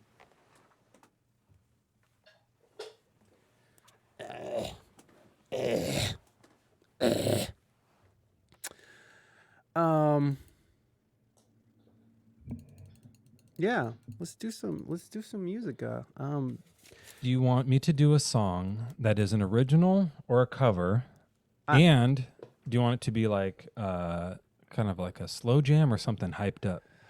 I don't know. Let's leave it up to chat. What do you guys? Well, first of all, Mighty, thank you again for that other sub to Scon. I appreciate you. Thank you so much. Much love to you, Mighty. But I personally want an original, so I'm gonna take that. I'm gonna make the executive decision there. Right. But we will leave it up to chat on whether original hype. There it is. Your favorite today wants original hype.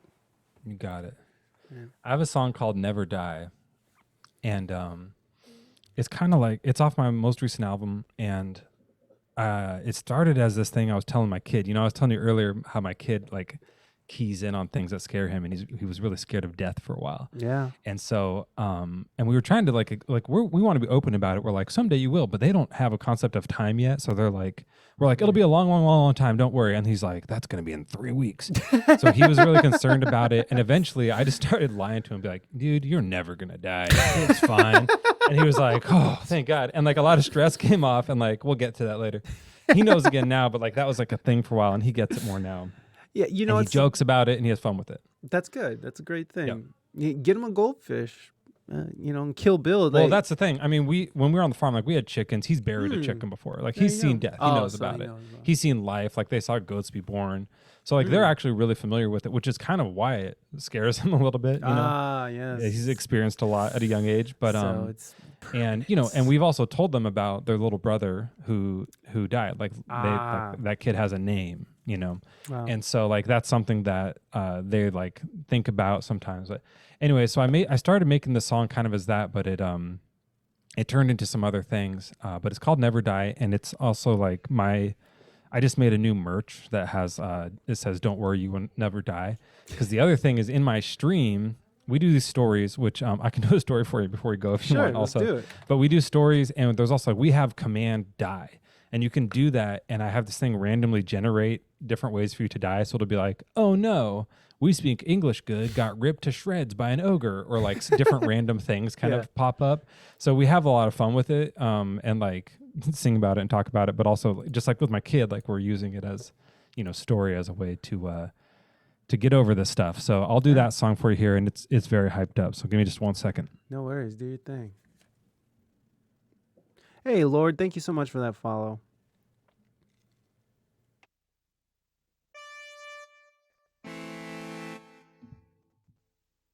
All right. Are you ready? Should I just go? Yep, you go when you're ready, bud. All right, here's Never Die. Let's go.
Don't worry.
Yes, I don't hear claps that much.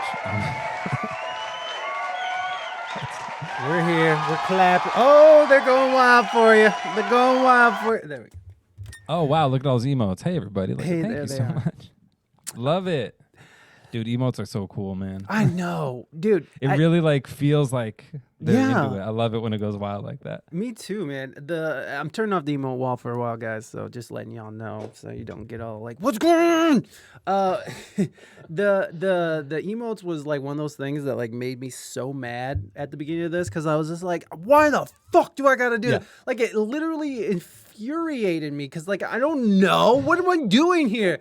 And then now that I have them, I just love it. And like I So make good. new ones on the spot sometimes. I'll just be like, "Oh, I got an idea. I want Curly from the Three Stooges as an emote." Yep. Oh, guess what? Now we got Curly from the Three Stooges as an emote. Oh, I want ODB as an emote. Oh, there it is. That, look at That's him. exactly what I did last night when I made my like dying Artax horse one for sure. It's like that'd be sad to make. Let's do that. Yay! I love it though. It's so fun. Yeah, it's fun. You said you I had a love Twitch. story that you wanted to tell that was sort of Oh attached yeah. to that. Okay. So here's what I got to do then. I'm gonna do it in my Discord because I have to type it. It's a Nightbot command. So Oh. I just tell Nightbot do a tale, Uh-huh. and it generates it. Okay. So let me have it do one for you. Okay.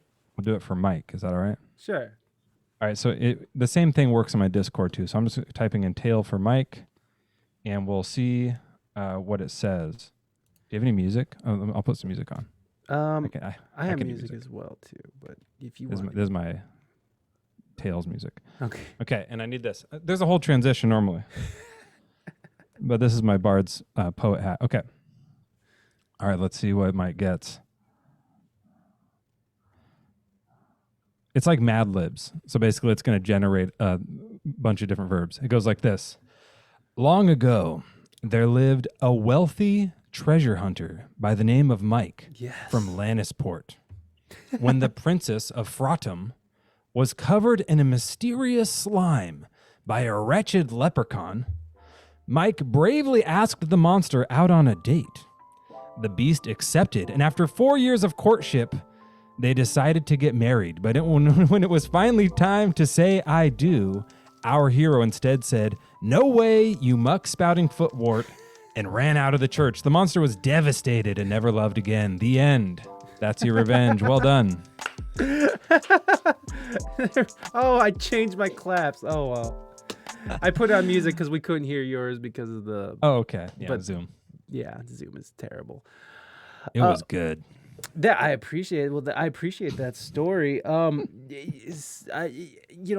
wrapping up here. This sounds like a Mad Lib story. LOL. It's Yeah, dope. it is. Bonnie, that's exactly what they are. So like I basically like typed out like a long time ago blank from blank lived in a blank, and then this blank monster this, and then it pulls out of this other, like it randomizely pulls from a list of monsters that I make. So I get to make them up, and I make up the endings, and it randomly does that. So it mixes them all together. And then in my stream, like if someone subscribes, I add them into the story so they can like die. So there's a bunch of like Twitch people. It'll be like when Sashi Boom, the queen of Twitch, was mutilated by a ogre. Like they get all kind of mixed in. So it's super fun. Yeah, it's really cool. By the way, guys, with this link tree or solo link tree, you can get to his Discord, his website, his Twitch, and I'm going to actually go ahead and shout out your Twitch because I don't know why I didn't just do that. Yeah, we're streaming tonight. We're on the final push to 10K. Final push for 10K, everybody. We're going hard tonight. Why is that not working? You son of a bitch. Well, I know we got to wrap up here, but is there any final parting words you'd like to leave with people or anything that you want to promote or talk about?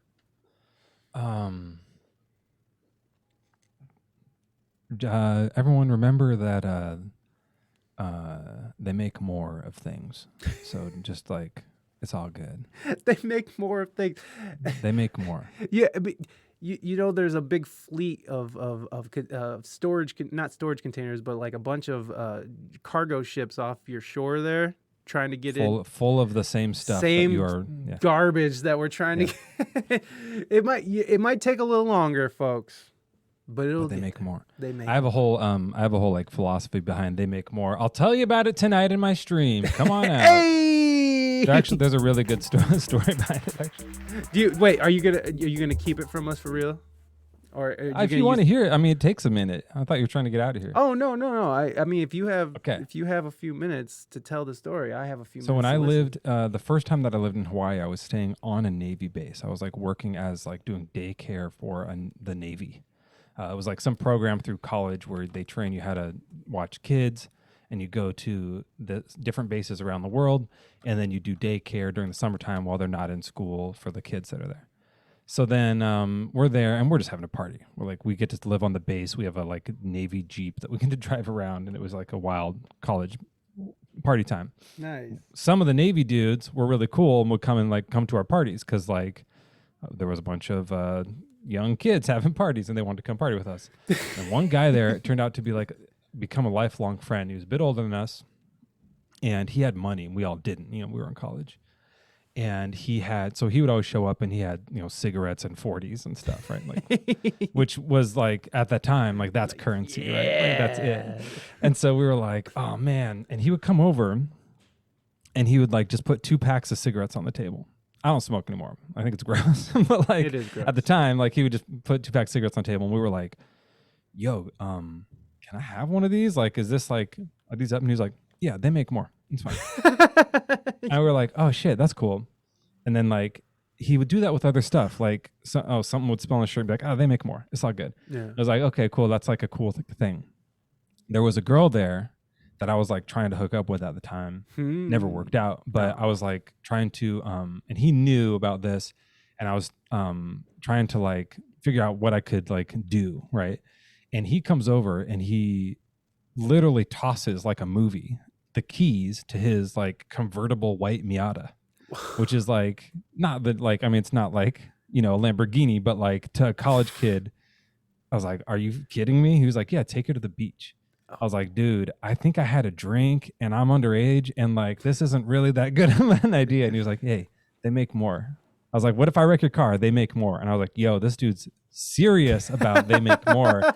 And I did. I took her, like, we went on a drive and nothing ever came of it. But I was honestly like, the whole time I was just like, I can't believe he let me do this. Like, it was like changing my life in that moment. So I didn't even like talk to her. But like, it really had like a big impact on me. And it was so cool. I was like, dude, that is like just what a legendary life lesson.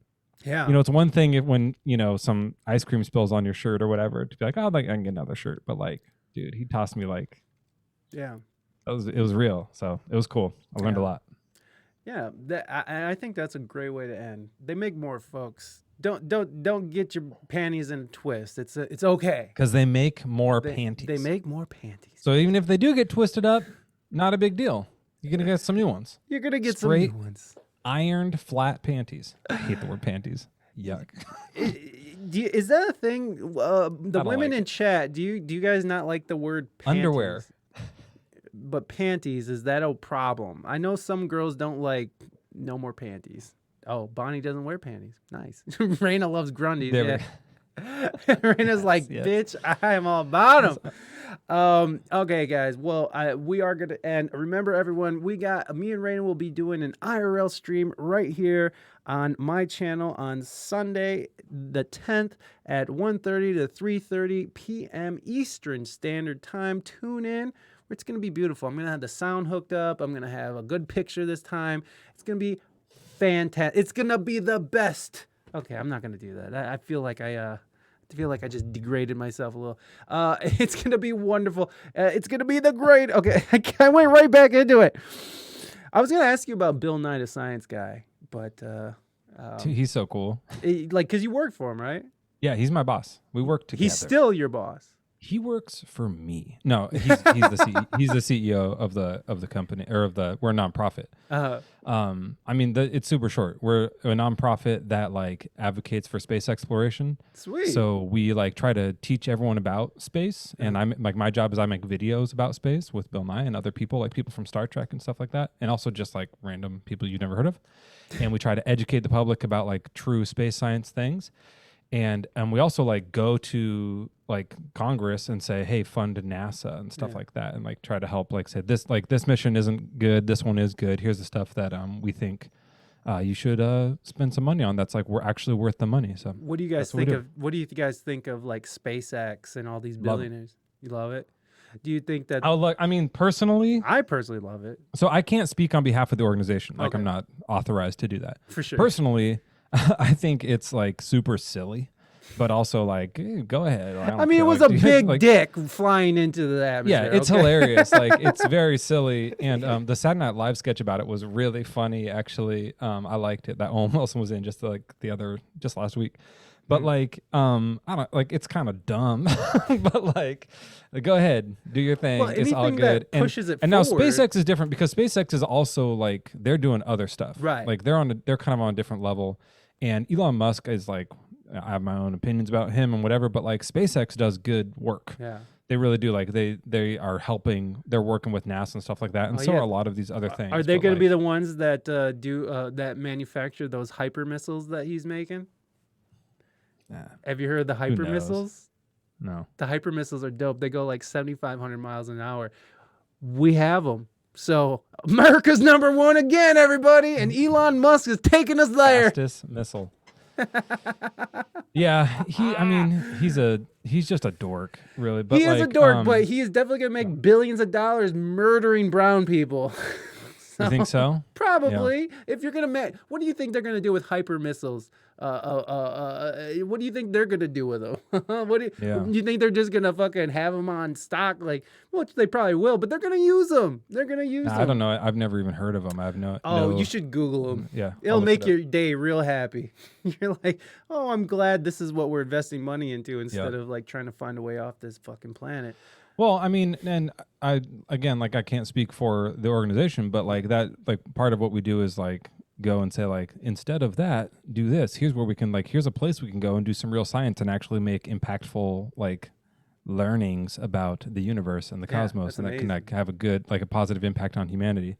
Because there's a lot of good stuff that comes out of space exploration other than just awe as well. So it's totally worth it. But anyways, that's what we do. And I get to work with Bill Nye, Science Guy, and he's awesome. He's super smart. Yeah, I fucking cool. Bill Nye has been legit since we were kids, bro. Yeah. Like, I mean, you probably watched him when you were a little kid, right?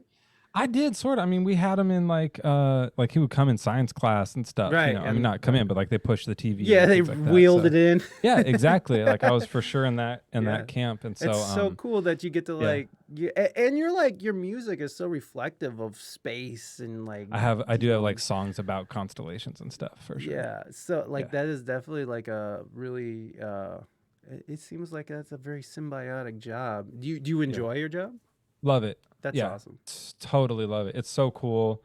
All the people there are amazing. It's really nice. It's like a really positive message that we're doing. Yeah. Talk about like we talk about this a lot there, and we like what we're talking about today, like this one unifying subject that like not everybody, but most like liberal people, most conservative people are like down with what's going on Mars. Yeah. That's pretty cool. We want to know. Like it's just like it's so intriguing. It's like one of the things that's so contemplative and so intriguing that it's like, I mean, there are people who are like, well, instead of spending money up there, we should spend it down here. And it's like, I mean, yeah, but that's just not how it works. Like that's not how the budget works at all. So it's just not like that's not a decision that anyone's making. That's like that's like a huge overhaul of the entire like government that would need to happen that won't.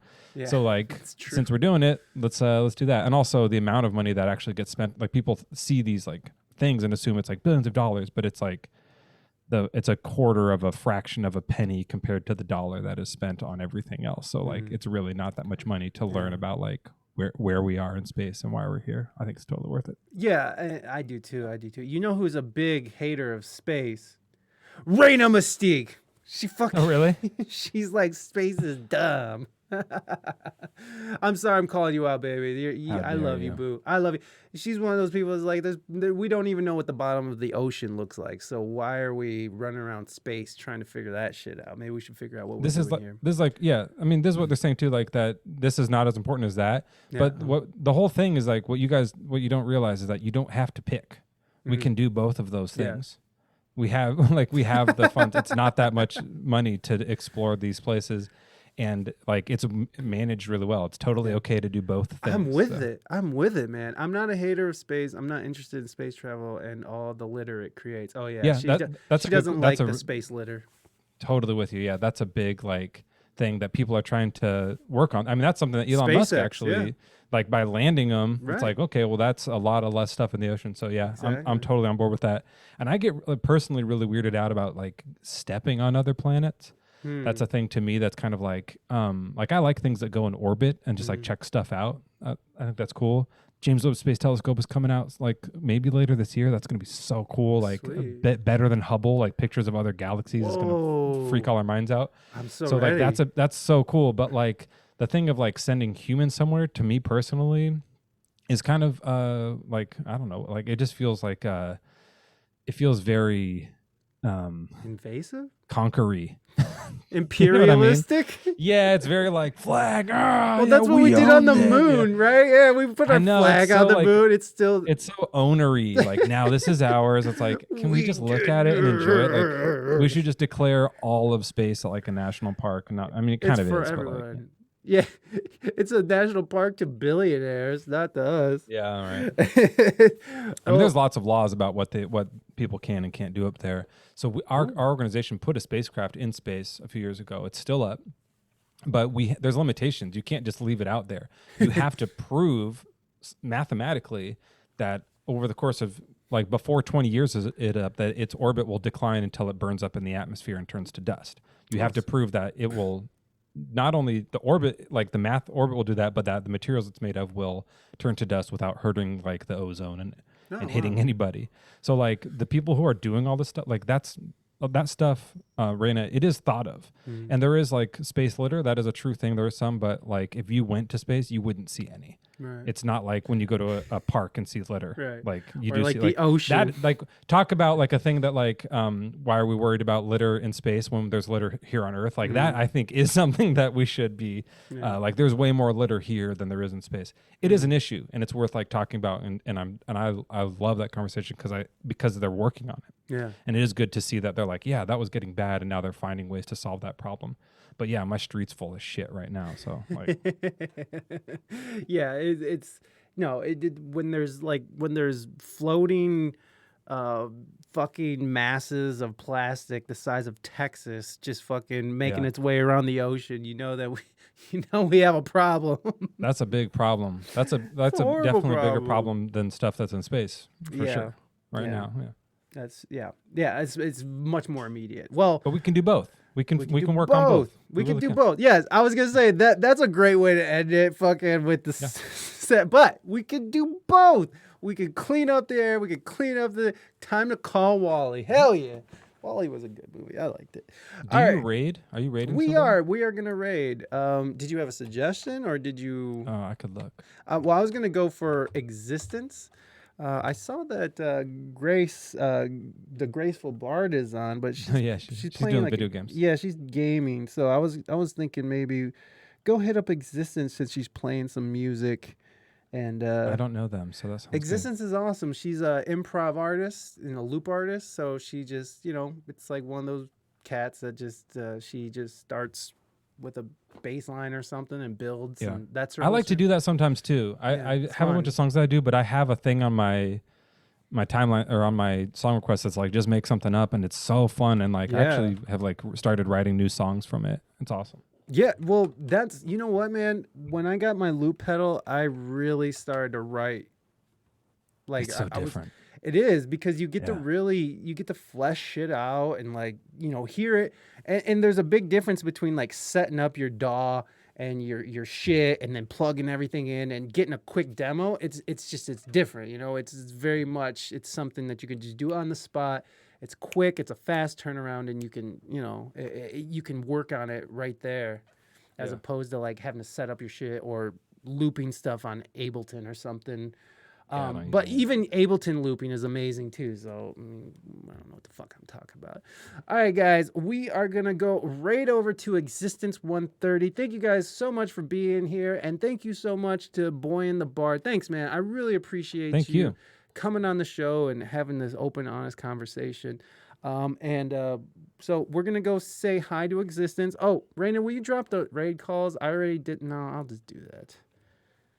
Never Thank mind. you, everyone in chat, for listening to me as well and for joining in the conversation. I really appreciate it. Let me see. Here's the raid stuff. Oh, thank you, Reina. I'm always like, can I get the raid calls? And if it's not like immediate, I'm just like, I'll do it myself. Then, not taking into consideration that it takes a second for the signal to get to them. I'm a very impatient person. I love yelling at my mod. Do it faster. Is Jamie is your Jamie. mod your person? No. I actually have never seen my mod in person or heard them talk, but she's awesome. It's Jamie. Well, Jamie, she was here. Jamie 888888. Yeah, Jamie, she subbed. Yeah. Jamie is awesome. Thank you so much for being here. She's awesome. All right, guys. Reina, thank you so much for getting the raid started as well. Another good one. Thanks for the entertainment, boys. No worries, Bonnie. You have a great, great day up in Canada, where everything seems to be working just fine. Let's see. Have a great rest of your day. Thank you. Thank you at the Boyan Bard from your favorite today. All right, guys. We'll see you over at Existence. Charizard, goodbye, my friend. Much love to you. Love you guys. Be well, be safe. I'll see you guys on Sunday at 1:30 for the IRL stream with Reina Mystique. All right, guys. Let's go say hi. Peace out. Bye. Oh, do we need to have a voice meeting? No. All right, bye, Jamie. Just kidding. Boom. And I